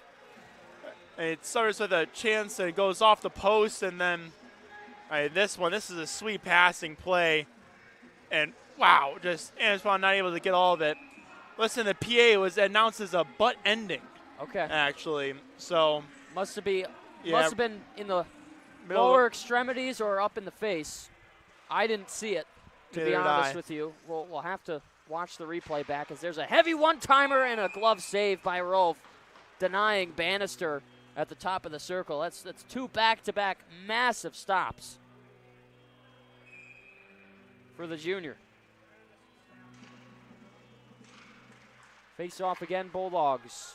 Can't win it back, and this is cleared all the way down the ice.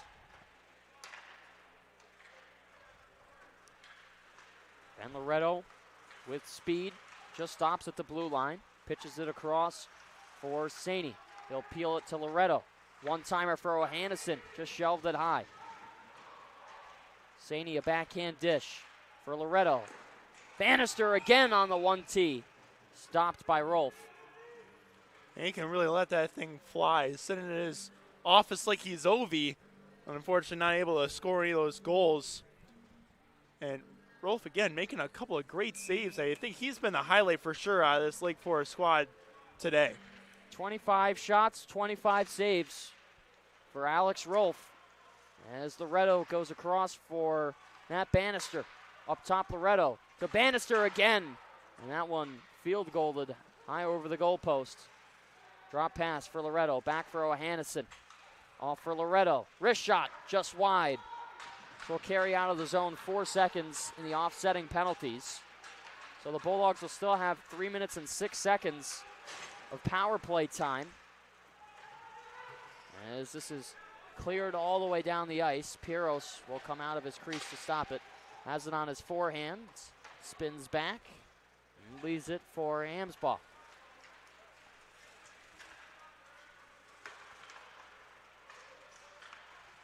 Tefelsky to the dot.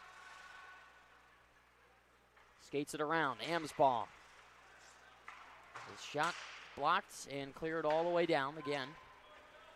2:30 left to go on the 5-on-4 5-minute major penalty.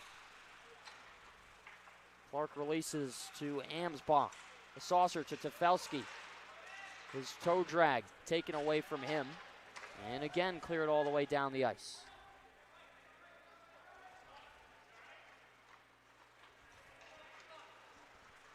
Clark fakes the drop, took it himself. Sending it to the front, sticked away. Batting out of midair was Jake Swade, but came up empty-handed.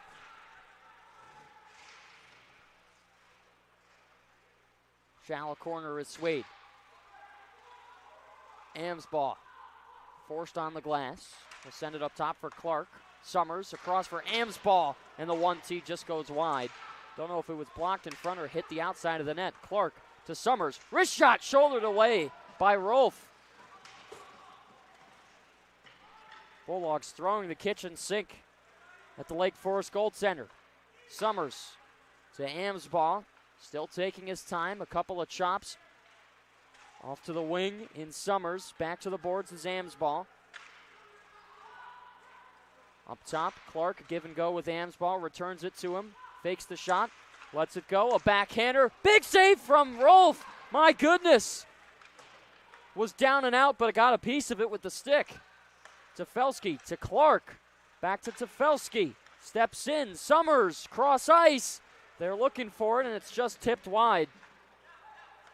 Less than a minute to go. Clark's wrist shot. Deflected in front. It's wide off the glass. Tefelsky scoops it up.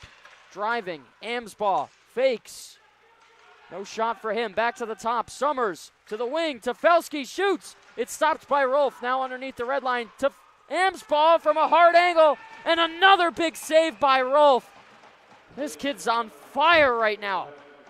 I could not believe that one did not go in. I mean, Rolfe was down and out completely on the right side, and Amsbaugh had all the time in the world, but just could not find the back of the net again. Of course, don't miss Chase Matthew live at Adrian College on Saturday, March 21st at 7 o'clock p.m. for our spring concert. It's free for all Adrian College students, and tickets are available now at adriancollege.com.hometown ticketing. That's March 21st, Chase Matthew at Adrian College. We're holding it down. 30 seconds left in the power play. There's a shot from the point, glove down by Rolfe. He's at 30 shots now. And the Bulldogs are... They've been on a 5-minute power play. Yeah, it's just, I mean, it's really quiet in here, too. It's like they have all the time in the world. They have all the communication, too, and it just can't get anything past them. Winding is Deeb. Down low, Troon had it hopped over his stick. Bannister's shot goes off the point. Now 10 seconds left to go in the power play. Bannister controlling, finds Loretto, and it jumped over as he was looking to shoot. Off for Bannister. No one-time option for him. To the point, Loretto lets it go and fans on it. That's skipped underneath the red line, and out of the box, it's Andrew Newsma, so the 5-minute power play unsuccessful for the Bulldogs. As the Foresters will take it back the other way. Loretto with good defensive positioning, stops that rush. Now to the point, wrister deflected in front. Piros was sliding to his right. 1:15 left to go in the second period. Up to the boards, Troon tries to get it out. With some extra help is able to do so. Deeb, a great move, driving the front of the net, and it's poke checked away from him before the shot. Jacob, cross to his D partner in Will Bowman. Now Theo Troon over the line, 60 seconds to go in the second period. Bulldogs up by 3. Long pass to Jacob. Now to the center, Vellucci. Orpana tries to go inside and out through Newsma. It stopped, O'Flaherty. Walking down, Meade. Vellucci will guide it into the corner. His breakout pass to Theo Troon, leading ahead for Jacob. Has Orpana to his left, drops it for Troon, gives it right back. Jacob across the rebound, diving across his roof. He kept it out again. We'll see if he gets the whistle, and he does. I think this is actually under one of the Foresters defense players. It is. Wow. Adrian doing everything but finding the back of the net on these plays. And this is as picture perfect as it gets. They have amazing passing play, and then it's right there. But Rolf able to extend his stick out and disrupt the play, eventually finding it to cover it. Just can't buy one right now. Yeah. 5 goals in the first, all before 10 minutes. And they cannot find one here in the second period. Shots 42-9. Yeah, that's probably the most craziest stat so far is the shot total, and just a full favor of the Bulldogs, but they only find themselves up by 3. 18.1 seconds left. Face off one back. David Clark rips one on, and some friendly fire on Devin Orpana. Kicked it out with his right shin pad. Pick up along the wall. Taking it is Kittleson. Wrist shot just wide. And that puck will settle for the end of the period. And we're through 40 minutes of play. 5-2 our score as we head towards the final frame of regulation.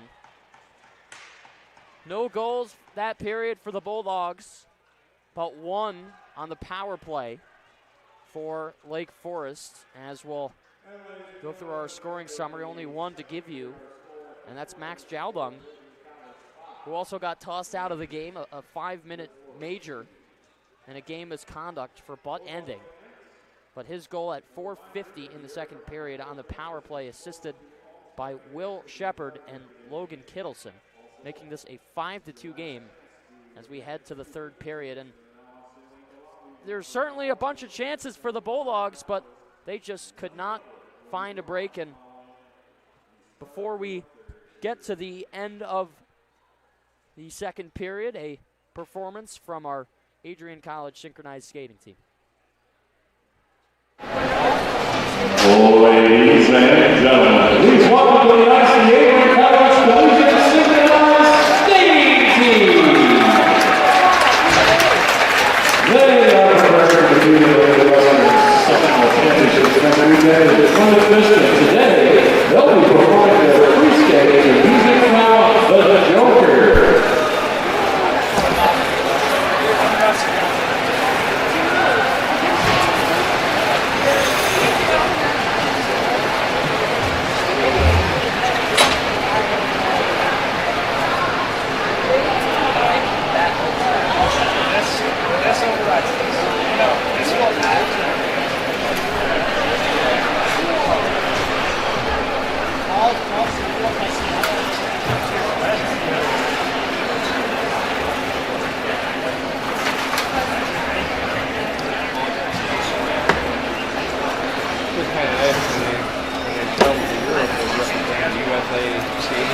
so a lot of us off the space and they all come back and explain to me what they not all the time, a lot of the time.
as we get to the end of the second period. Bulldogs leading 5-2 heading into the third period. We're going to step aside for our second period intermission. Alex Herman, Tyler Ackerman up here in the booth. We'll be back for the third after the break. Don't go anywhere. You're watching Bulldog Hockey on ACTV. The Adrian College Media Production House provides opportunities for students to learn and grow live on the airwaves, just like Matt Kibbe. I've gotten a chance to create a relationship with coaches and teams and learn more from people instead of trying to teach myself something. Got an opportunity to expand my knowledge of sports, hone in on my skills as a broadcaster, and learn about equipment in different ways. You get more of a connection with professors as well. Providing opportunities, growing leadership. the Adrian College Media Production House. Thanks for tuning in. Bulldog fans, remember to follow Adrian College TV on social media. For game highlights and campus events, you can catch it all on Instagram, Facebook, TikTok, and X at Adrian College TV.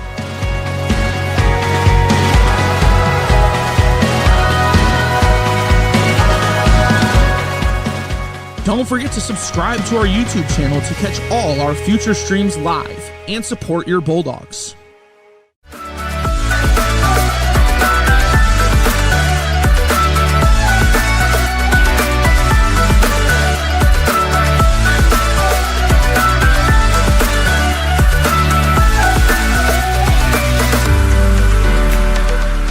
You stand today, students, on the threshold of a magical time in your life. A time of significant growth and introspection, self-awareness, challenge, and great opportunity. A time that you will always look back on.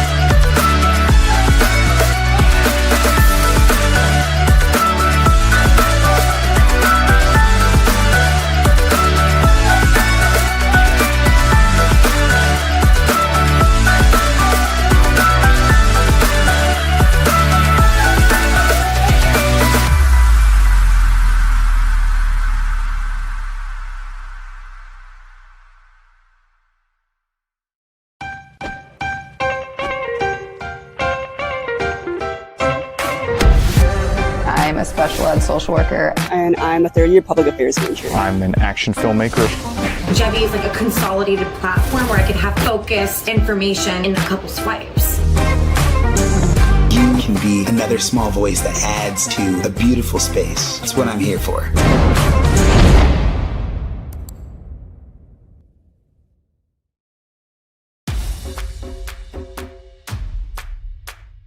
This is the Arrington Bookstore at Adrian College, the place to get game day ready, represent your clubs and organizations, and be Bulldog proud.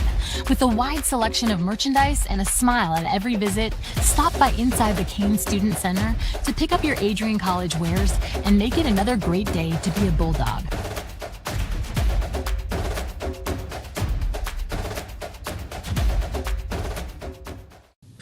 Welcome to Adrian College, where we believe in educating both the heart and the mind. With over 100 innovative academic programs and 10 cutting-edge institutes, you'll find a path that's right for you. Join our vibrant community of over 50 athletic teams and discover why we're recognized as a U.S. News & World Report Most Innovative Institution. Adrian College, where passion meets purpose. Your future starts here.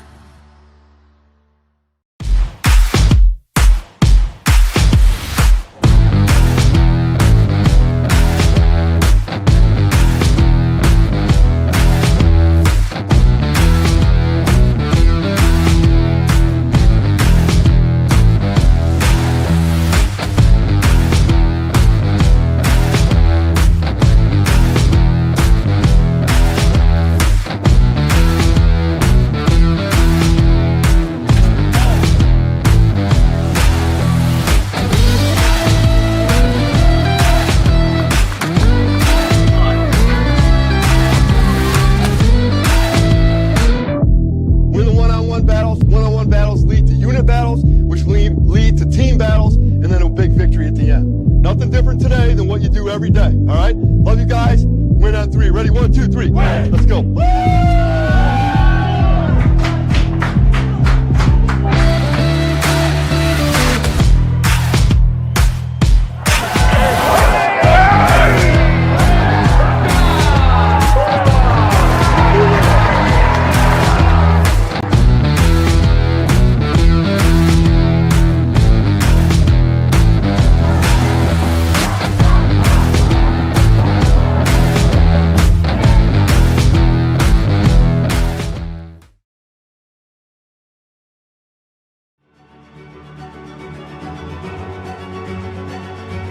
Before the achievements, before the celebrations, there's the work. Early mornings, late nights. Every challenge faced, every extra effort made. Every victory starts with preparation. We value leadership, resilience, and innovation.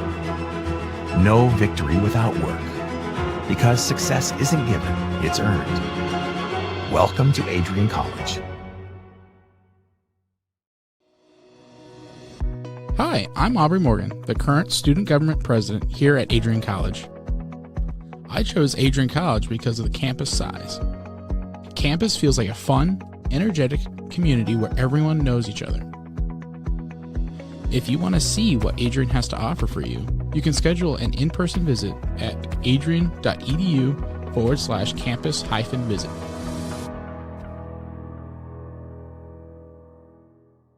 Are you looking to become a future Bulldog and get recruited by Adrian College? Do you display characteristics of tenacity, drive, and determination? With over 50 teams on campus, there are plenty of opportunities to further both your athletic and academic career. For all recruiting inquiries, head to www.adrianbulldogs.com and click on the Recruit Me tab at the top right of your screen. Your future with the Bulldogs is closer than ever.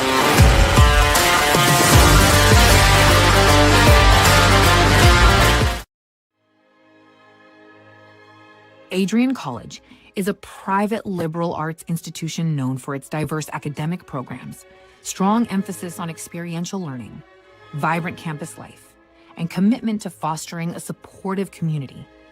Want to visit Adrian College for yourself? Visit our website at adrian.edu/campusvisit.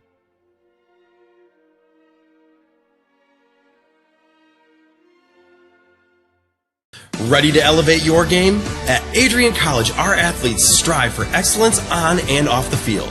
Get involved in over 50 student clubs and organizations where your passions meet purpose. With innovative programs and personalized learning, our academics are designed to ignite your future. Experience vibrant student life, where community and connection shape your college journey. Adrian College, where you belong. Apply today and become part of the Bulldog family.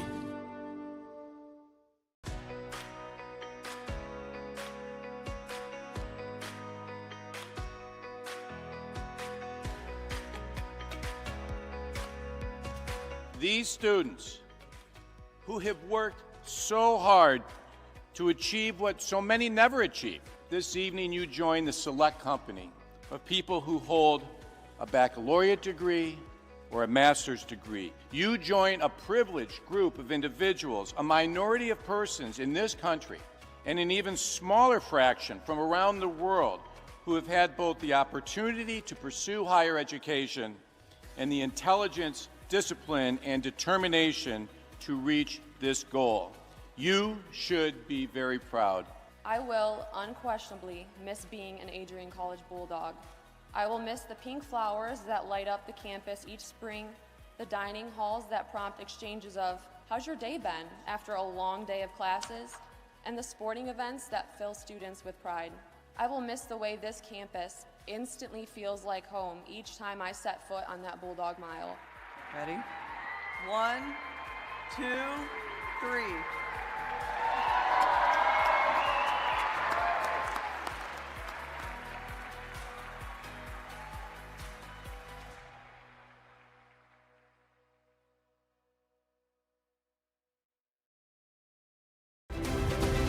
If there was one word I was going to use to describe the communication arts program at Adrian College, it would be unique.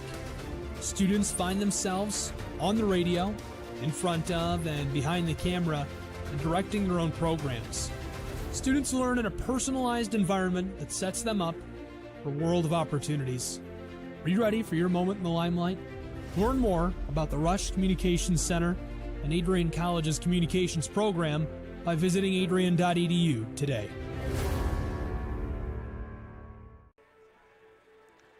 5-2 our score after 40 minutes of play. A Saturday afternoon NCAA showdown between the Lake Forest Foresters and your Adrian College Bulldogs. Alex Herman, Tyler Ackerman up here in the booth. Happy to have you all rejoin us here on ACTV. And first period was fun. Second period was fun, but less in the scoring sense for the Bulldogs. Could not find the back of the net. chances upon chances upon chances to score, and really the story of the day has been Alex Rolfe, who came in relief for his goaltending partner in Dylan Kruss in the first period. I mean, he's been absolutely phenomenal today. Yeah, I'd say it was fun for us up in the booth for both periods, but definitely a frustrating period for the Bulldogs of that second one. I mean, when you have that many scoring chances and just can't find the back of the net, you eventually start to just get a little bit frustrated with yourself. And you can see it on the Bulldogs' faces when they had those type of chances, they would look in the rafters or slam their stick. You could see it get a little bit mad, but they're still winning this hockey game. That's really what matters here. And one of the reasons potentially why they're getting so frustrated, I mean, you look at the shot differential, 41-9. In that period, Lake Forest only had 3 shots on goal. Bulldogs had 23. So they were in the offensive zone basically for the entire 20 minutes, and you saw a 5-minute major go against the Foresters' number 17, Max Jaldung, as he got tossed from the game. And even on that, the Bulldogs just couldn't find a way to hit the back of the net, and some one-timers, some cross-crease saves. I mean, again, that just all falls back to Alex Rolfe. He's really keeping his team in this game. Yeah, and if the Foresters are able to get back into this game, we're going to note that it's all Rolfe. No matter how it happens, if they come back in this game, it's because of that netminder for the Foresters. Well, both teams will head back to the ice after drawing up some strategy in the locker room, and hope for the Bulldogs that they can find a couple of extra tallies, because, again, we talking about it earlier, the goal differential will certainly help them in this case. I mean, Foresters outside of the top 15 of the national poll, so a win against them doesn't really move you up that much, but it helps regardless, and especially it being a conference game. You want to be the highest spot that you can be, and still sitting pretty at the number 1 spots. Right behind them, Aurora, St. Norbert, and Trine all tied with 19 points. Behind them, Concordia, Wisconsin with 15, MSOE with 14. Lake Forest right here at the AAA has 12. Marion has 7, Dubuque at 5, and Lawrence at 3. So a tight NCHA conference and a race to the top of the standings. 20 minutes will go back on the score clock. Puck is dropped and will resume play at the AIA. The Foresters out with speed as a big hit from Bannister right in front of us as he sends Philip Quettle down to the ice. There's a breakout for Patrick Saney. Theo Troon was cherry picking in the neutral zone as Bannister will walk it back and send it forward. It was clipped by the stick of Troon, who will make the right play and hold on to the board. Swings it down low for Ian Amsbaugh. Has to turn on it quickly, still holds, and is shadowed by Andrew Newsma. Amsbaugh to the point. Clark will step in. A side step, and it's taken away from him. Has to back check quickly. Taking the wing is Colin Bella. Hot stick for the Foresters, leading his team in goals. Amsbaugh will gain the center ice red line and backhand this down the length of the ice. Some full line change out for the white, black, and yellow, and a big collision from Jake Swade on the near side glass on Luke Lizak. Tefelsky will win the race and cancel out the icing. Leaves room for Peters to circle it around. Up top for Malika, slipped through his legs as Loretto will recover it and throw it over to his side for Anthony Malika. Tefelsky with the dump in. Peters will hunt it down behind Will Shepard. Up to the top of the circle. Stick knocked out of the hand of a Forester. That was Hayden Riva. Lost his lumber. Lizak behind Rolfe. Cross for Shepard. This is flipped out of the zone. Malika a short pass for Loretto. Over for Peters.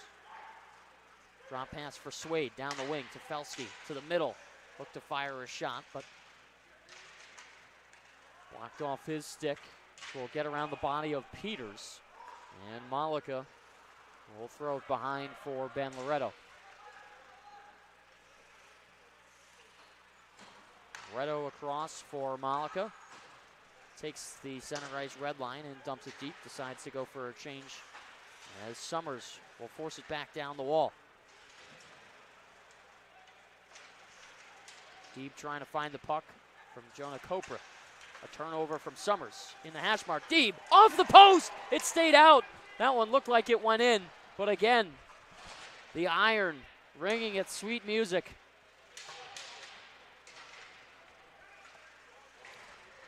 Deeb has had a number of looks today and just can't find a way to get it to drop.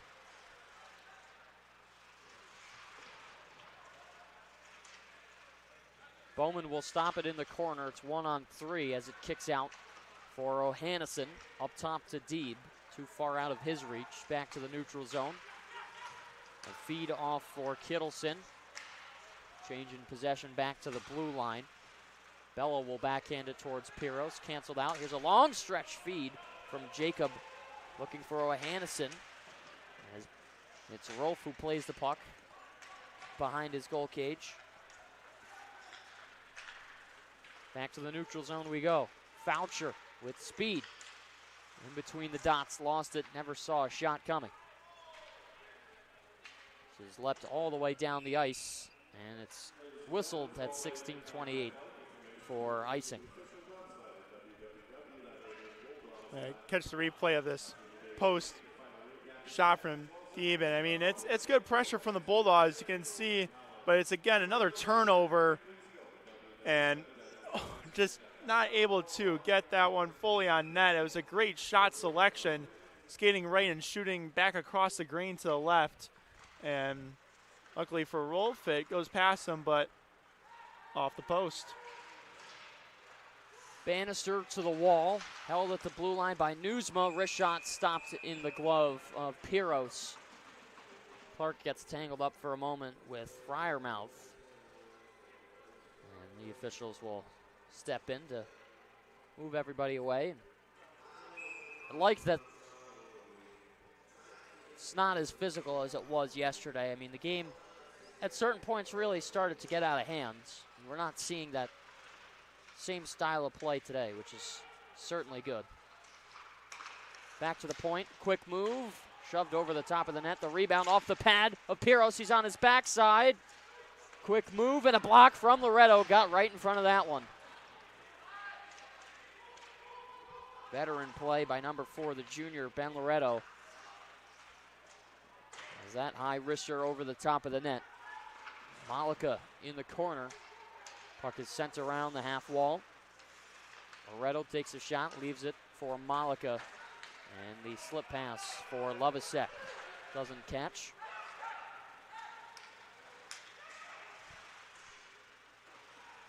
One-handed slap from Will Bowman. Will carry her around the boards. Malika pops it up off the top of the head of Ian Amsbaugh, who lost it. Finally, it settles back down. Beyond the blue line, Forsters have to work it ahead. This is free for a speeding Miller. Through the paint, heavy slap shot, deflected in front. Troon got a piece of it. Bulldogs have numbers. Amsbaugh finds Troon all alone, and he just put it high over the net. There's going to go an arm up, and we'll see if this is a call. No. It'll be a slash instead. Bulldogs will get another power play. Could argue that there should be a penalty shot because Troon was in the shooting motion. It's just a well play by Troon off of a double deflection block shot. So there's 1 and 2, and he's springing automatically at the top of your screen. He's gone. And a diving slash. I would agree with you that shouldn't be a penalty shot. But either way, the Bulldogs now an opportunity for a 2-minute power play to finally figure out the netminder for Lake Forest. 1 for 3 today are the Bulldogs on the power play. Their 4th attempt now. To the box, it's Will Shepard, slashing call. Swade, Summers, and Amsbaugh with Tefelsky and Clark. Out is the first power play unit. Amsbaugh way down low. Not on the blue line. Now he'll head back.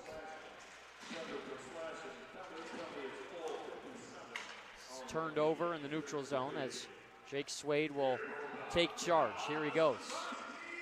On the far side, drops back, leaves it for Clark, and now a more controlled breakout and a set play. The drop pass to Amsball, shoved aside for Summers, now to the wing, and Swade pitches it around the boards. Extended stick from Tefelski. Summers at the blue line with not a lot of room. Amsball waiting. Up top for Clark. 40 seconds gone. Clark to Amsball at the circle. Clark again.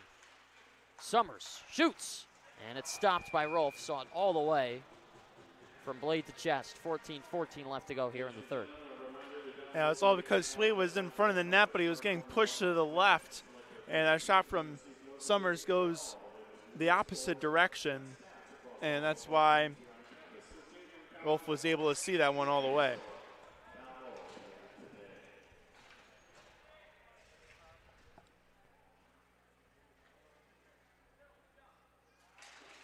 Saney on the dot, able to work it free. Second unit out for the Bulldogs. Loretto to O'Hannison, right back.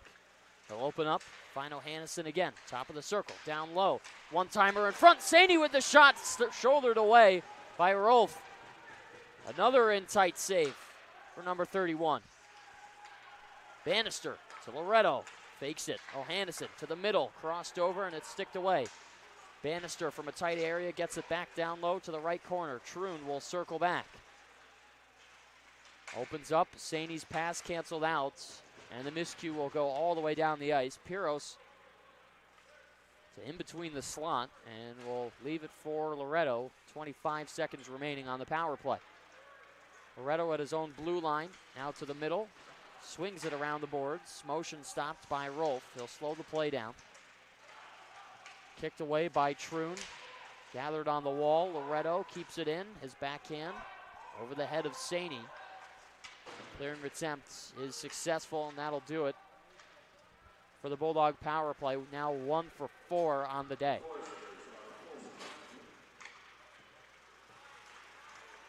Amsball. That's Julian Jacob who jumped into the play.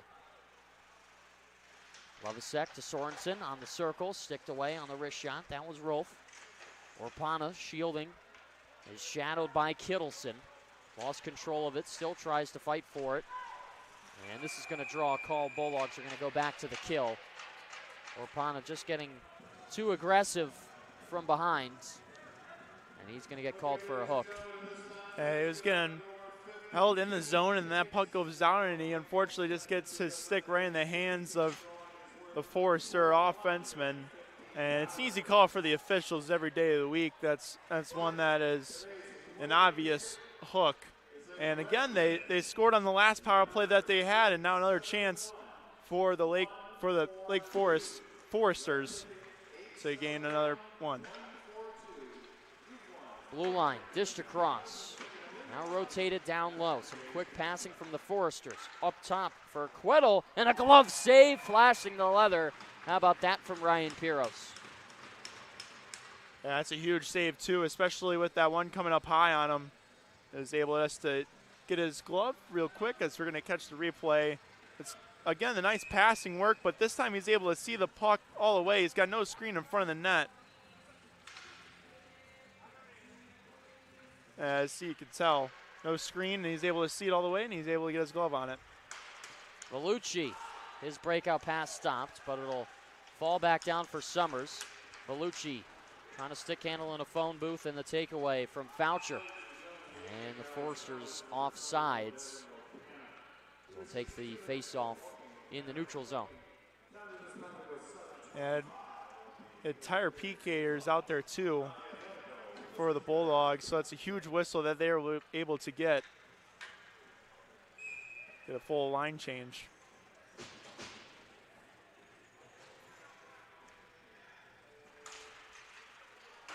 Back to the neutral zone.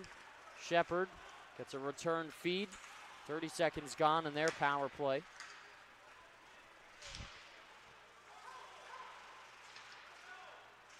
Locked on the boards. There's Shepard at the blue line. Wrist shot blocked by Amsball. No hesitation from 34 in white.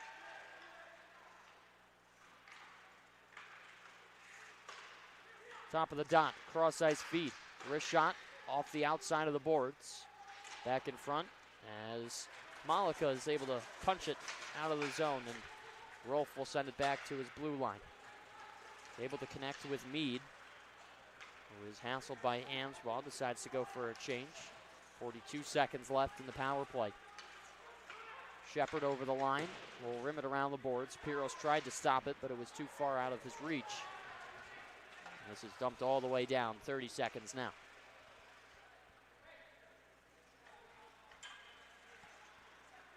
There's a fake from Shepard, cross for Mead. Carries over the blue line. Clark trying to dance around, turned it over. Behind the Piros cage. And Bannister taking his time will send this all the way down, and a shoulder shrug from Alex Rolf as it was headed right towards his head. Bulldogs have killed off the penalty. Wrist shot shouldered by Piros. Tefelsky waiting at the blue line as Swade will get this, and a late offsides call will stop play at 10:23. And a friendly reminder that all ACTV broadcasts are fully student ran, as we'll go through our crew today. Of course, myself, Alex Herman, and Tyler Ackerman, Josiah Durrell, Michael Hale, Remington Gilniak, and Anna Keir, as students call the shots around here quite literally.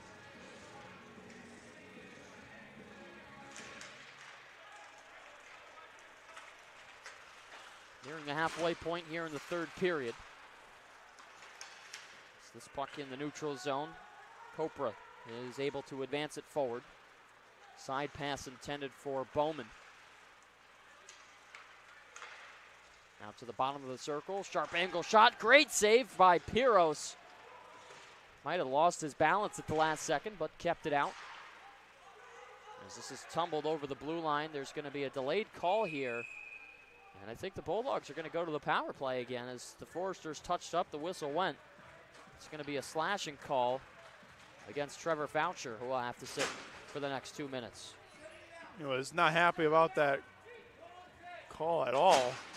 He's slamming the door, pointing at the official. And he's got to be careful with what he's saying right now, because we saw the officiating staff toss one Forester out already. Clearly they're not afraid to do it again. I think he's just going to have to sit, but some aggressive words being thrown across the ice. Swade loses his stick, picks it back up. Summers trying to find it across, and it's picked off and dumped down the length of the ice. Bulldogs really looking for those cross-ice feeds, and I think by now the Foresters have realized what they're going for and kind of jumped the play every single time. And it's just not really working out for the Bulldogs at all. Again, especially telling that last power play too, where they were just getting picked off consistently. I would like to see just a shot from the point, low for a rebound, and maybe a pickup in front. To your point, I think at this stage of the game, the Foresters are really predicting what the Bulldog game plan is on the power play. It's over for Tefelsky. There's a one-timer cross ice, sticked away by Rolf as he keeps it out again. Case in point right there. I mean, Rolf jumped early on that play, and still a hard save to make, but especially with Summers coming in like that, he goes out of the zone and then turns back in, so he's got a head full of steam. And he's passed that one off consistently for the past couple of times that they've ran that play. I would love to see a shot out of him because he had screens in front of the net too. Saney cleanly wins it back for Loretto. Over for Bannister. Tees it up and fakes it. Loretto back for Bannister, a hard wrister. In and out of the glove of Rolf. Back to the top of the dot. Now it's Loretto at the blue line. For O'Hannison. Loretto. Umbrella formation. There's O'Hannison. Loretto back for O'Hannison, waiting. They're playing catch with one another. Finally, it goes to the right in Bannister. O'Hannison's free. Fans on the shot. Was trying the cute wrister. There's 35 seconds left in the power play. Rotated back to the point. Loretto has pressure in front. Off to the flank in O'Hannison through traffic. There's a save. Rolf with the rebound, and it popped over the top of the net. This is going to be cleared out by the Foresters, 20 seconds left. And again, just can't find a way to put it in the back of the net of the Bulldogs on the power play. Time and time again, it's not like they don't have chances. Here's Bannister, big save by Rolf, the rebound in the crease. Where's the puck? The whistle being blown. Oh my goodness. Alex Rolf again, keeping this a 3-goal game. I don't know how that puck did not go in. I mean, if that puck was laying right there for a solid like 10 seconds or so, and this one just a great feed to Bannister, and he selects a shot, and it's just laying there. It's just a mad scramble in front of the net, absolute chaos. And eventually the whistle is blown. I guess Rolf was able to get that one corralled underneath him. So 1 second left on the power play is basically it. Rolf just taking his time.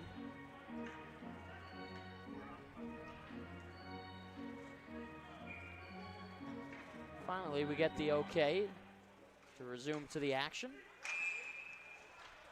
Both centers jump the draw, and we'll get a redo. If I'm the Foresters here, if I win this back, I'm throwing that puck immediately down. You got a guy coming out of the box that can spring, and both Bulldog defensemen are inside the zone. So Adrian College wins it. Bowman sees the trailer out of the box. Here's a backhand, scores! Orpana! Devin Orpana, finally, as he's mobbed by his teammates, loses his balance. And how about that for number 21, the senior?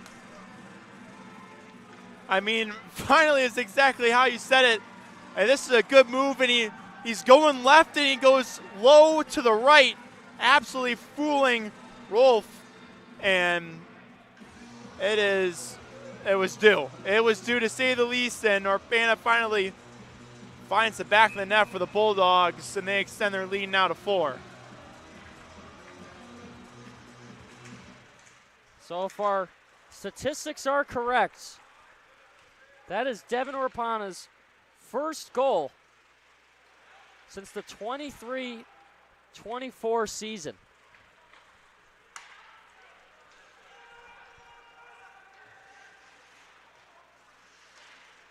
November the 4th against Marion. That's a long time for the senior to go without a goal, and no better feeling than that. One of the most beloved players in the locker room, and good sight to see for number 21. You could just tell by the reaction from his teammates. Oh, yeah. Just absolutely mauling him and jumping. It's just a good vibe right now for the Bulldogs, to say the least. No doubt about that.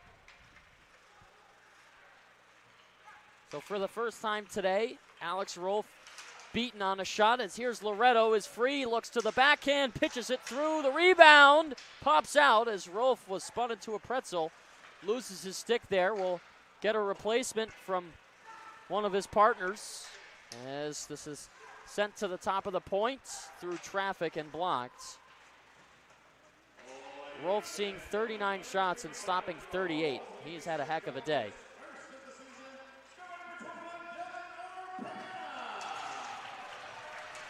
And Orpana even getting a good crowd reaction from the AIA faithful. Foresters are going to head to the power play here with 6:10 to go. It was DB caught the guy up high with an elbow right in his face after the play for a hit. You can see it all the way. I almost winced because I was like, that might be a call, and it sure was. All right, so Lucas Deeb to the box. And penalties galore in this game.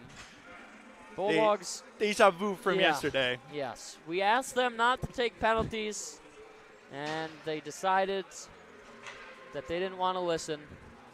Both sides, not just Adrian. 9 in total. 4 for the Foresters and 5 for the Bulldogs. How about that for quick math? Love to see it. It's not hard to do that. You're not fooling me on numbers today. I don't know. If we get in the double digits, then I think you might be a little bit tested. I'm screwed if that happens. 15 seconds in, puck locked up in the corner. Batted around the boards. Kittleson up top to Shepard. We'll give it across for Lizak. His wrist shot blocked. Now Shepard, cross for Kittleson. Waits things out. Back to the point. Shepard with the wrist shot and seeing it up high is Piros. Will get the whistle and a little bit of an extra shove. I think the top of his stick was stuck into a Forrester's chest. He's yapping to him right now, too. Him and Johnny Mead were exchanging some words. Piros not really the aggressive type goaltender, but still have to stand your ground from time to time and flexing his muscles there.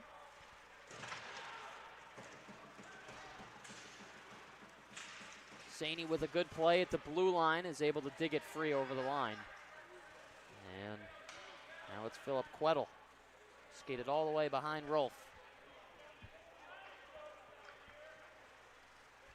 Shifting into gear. This is Copra. Back for Foucher. Answers through, takes a shot from Jacob. He puts his arms around him. I hope the end of this game doesn't start to get a little dicey. Seeing some later hits being thrown on both sides. Circling back, Copra. Off for Foucher. Across for Quettle. And his wrist shot right to the trapper of Piros. And again, a little jersey grab. Some more pushes and shoves. That's Bowman and Bella exchanging some thoughts. And on the other side, in the other corner, the officials don't see it. It's Jacob and Foucher who are going nose to nose. Yeah, I feel like Jacob's been in the mix of everything so far today. It was yesterday, too. Yeah. I think that's what the reason why he's been more involved today, too, is because of yesterday. Yeah, I think the Foresters are trying to just get under his skin almost in a sense because they saw what happened yesterday. Jacob is normally very patient and he makes hits. He can play aggressive, but the right way. It's not one to instigate. So clearly there's something going on the ice that we can't really get from up here at the booth level. As an in-tight shot stopped by the pad of Piros. And the clearing will settle down at the Bruiser logo at center ice. That'll just about do it for the power play. Also, I think he's got to stand his ground, too, if he's getting chopped at consistently. Yep. Oh, and a big hit across the line. Deeb came flying across. Yeah, right out of the box. Yeah. Here's Summers up the right wing. Over for Peters. Repositioned to the left corner. Off the glass and down Loretto. Can't caress it with the glove. 3:44 left to go here in the third period. Bellucci takes a stab at it as it's free for Brad Summers. Around the boards for Peters. Nobody there at the point, but Sorensen steps in just in time. Cross pass to nobody. Thrown out of the zone. Bannister moonwalking as he was going backwards. Piros down low for Bannister. Slowly walks it up for Malika, who goes for a change. Cross ice. Sorensen to Peters around the boards. Amsbaugh spins around. One-on-one. Turns to the play. Skates it down low. Shot to the face from Kaplowitz. Bannister to Amsbaugh. Shoots and wide to the blocker side of Rolf. Bannister again to Clark. No option as he goes for the rim play. Jumped over Sorensen.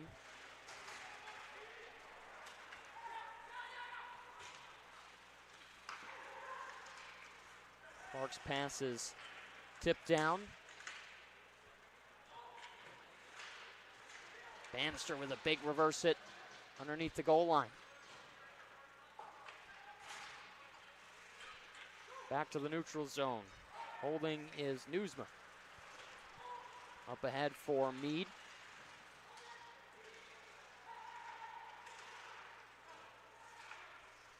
D-to-D pass. Now down low. In tight. Pad save from Piros, trying to jump on top of it, but never got the glove. Big hit on the wall. There's going to be a whistle here. And I think they're saying that this hit the netting? Or hit off maybe a player in the Bulldog bench? I don't know.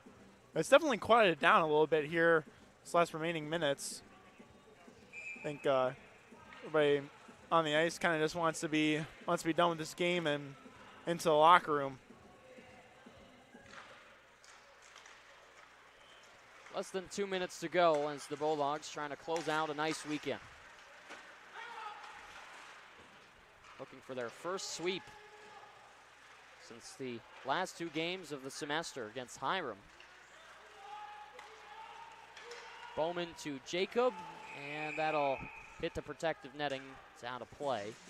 Lovasek takes a push from Johnny Mead as both parties escorted back to their benches. Yeah, it's getting a little chippy still. I think it's just a lot of talk from both sides right now.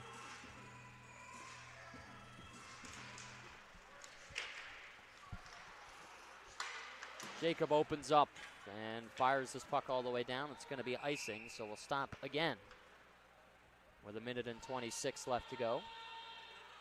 A lot of whistles in this last 3 minutes, what it seems like so far. This Bulldogs just trying to hold on to their lead for another 1:26. Focus on next week.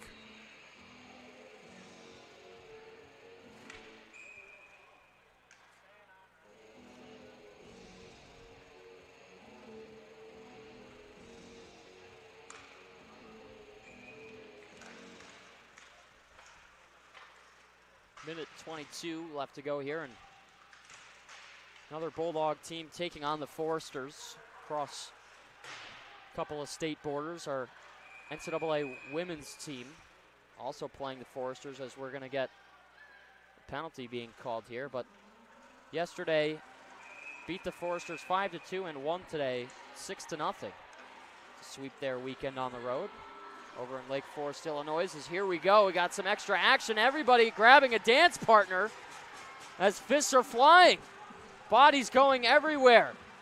And this is escalated to a point that it needs to be controlled.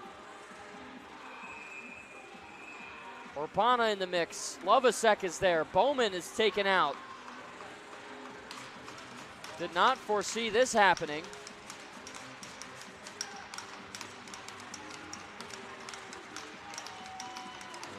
And probably going to get some players being tossed here, as we still have a tango. It's Lovasek and Hunter Cook. Finally, they let go of one another. Piros getting his own action in.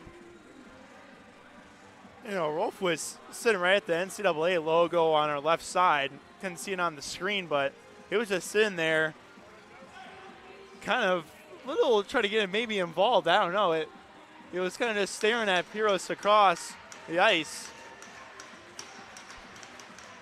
As this is going to be a long one to figure out. Is looking at a helmet right now that's in 2. Yeah, that's Brad Summers' helmet. His cage is completely ripped off the bucket. And, I mean, you got to have a lot of force to do that because it's screwed in.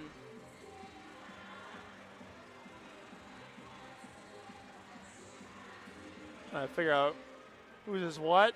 He's got a random stick down on the ice, too.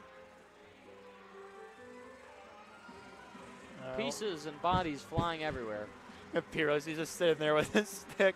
Oh, no, no, no. And he puts it on the ground. He's really lucky that the officials didn't see that. That could be a penalty for instigating. Well, then we got that shot. That was perfect. Oh, man. Oh, Ryan Piros, you treasure. The captain's trying to figure this one out. This is going to be a fun one. Feel bad for the paying announcer to announce all these calls. and them trying to figure it all out. Got a bunch of numbers and just a whole lot going on. See head coach Sean O'Malley there. Not a happy camper, unfortunately, as we still just waiting to figure out how we're going to finish this game off. Yeah, it looks like he's just ready for that trip back to the north side of Chicago. So also tossed is going to be Trevor Foucher.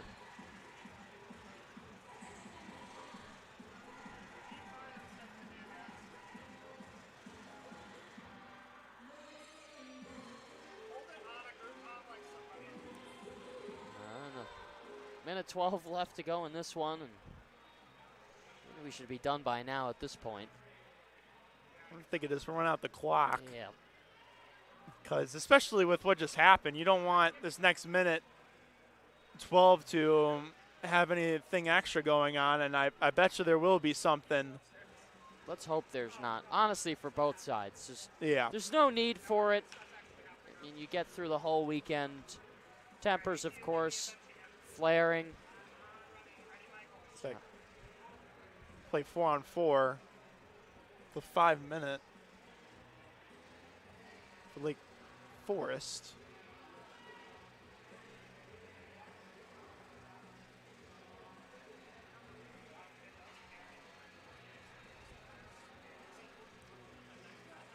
Julian Jacob also got thrown out again. Saw him go to the dressing room, so his afternoon is over. Now into the early evening. Bench is looking a little bit thin now on both sides. That's what happens when you got 4 guys that are already hitting the showers.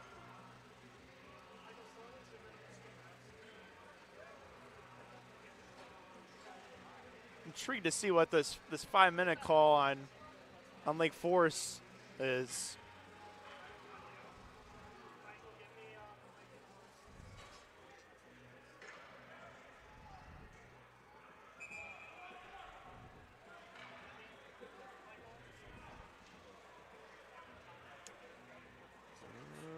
Seeing what we're waiting for here. I think it's just the face-off.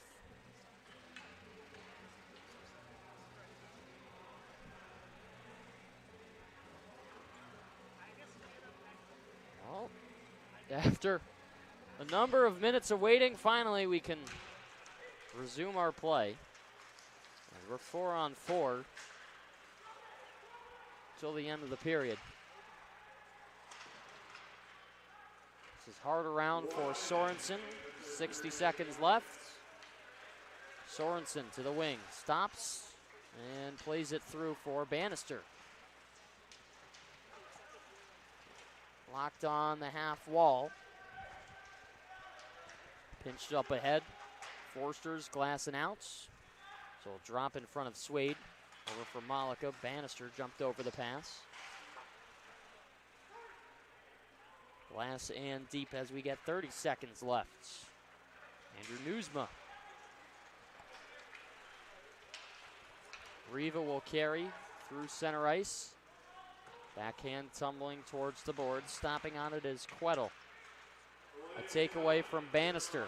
He's got space with Malika, who tries to catch up. Bannister slowly waits. 10 seconds left. Here's Tefelsky towards the slot. No shot for him. Will carry it around. Now down low to the top of the circle. 2 seconds and 1, and that'll do it. Bulldogs win it 6-2 and sweep the weekend over the Foresters.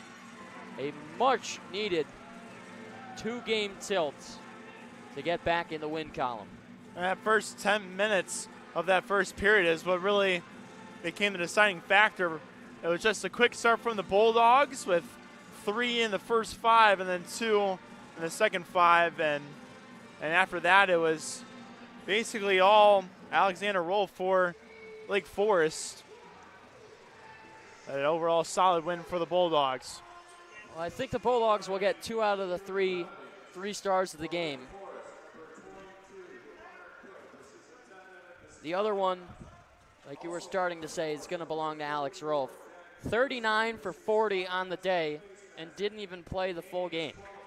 Yeah, especially coming in for relief, that's tough to at least get your footing down, and that's exactly what he was able to do. He saw a couple shots early that kind of settled him down a little bit, and after that it was just save after save of absolute beautiness. And it took a while for the Bulldogs to finally get past him with Orpana's goal. And for sure the effort from him was impressive tonight. It looked like there was a little bit of chirping between Lucas Siska, goaltender from yesterday, and Ryan Piros. I don't really know what he could be saying. There's no room to put an argument in, but we'll get the stick taps at center ice. 2 wins for the Bulldogs. That's a great weekend, capping off on a Saturday afternoon in January.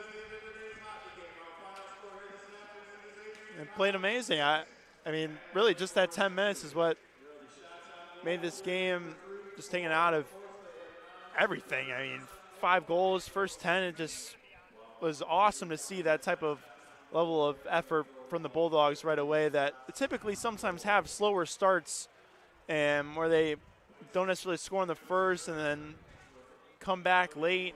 But this time, or today at least, it was all Bulldogs right from the hop. Well, we'll see who we get for our 3 stars.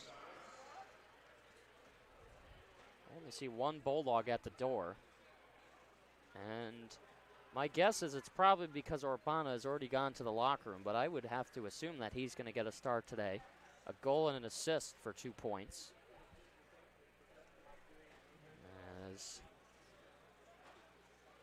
we wait things out, I mean, 3 Bulldogs with 2 points today. Orpana had 2.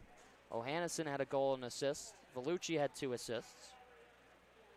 Other goals coming from Anthony Malika, Nat Bannister, Alec Lovasek, and Ian Amsball.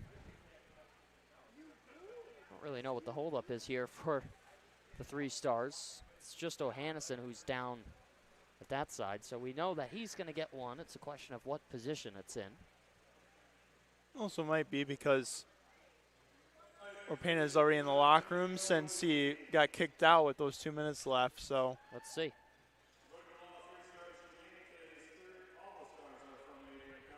Okay, all the stars from Adrian. So Vellucci is going to get the 3rd star.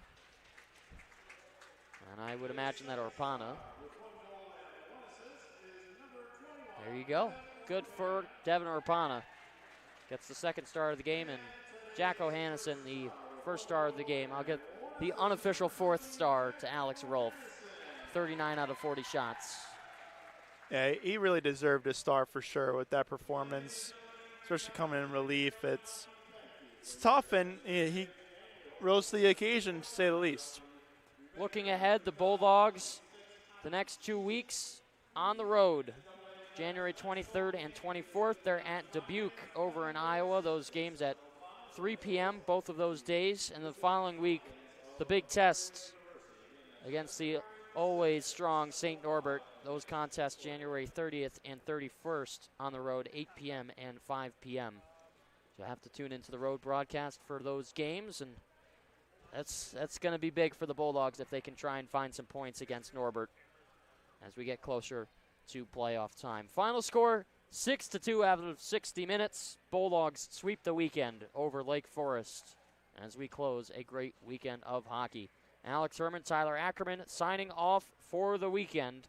We'll see you in February when the Bulldogs take on Concordia University of Wisconsin. We'll see you next time.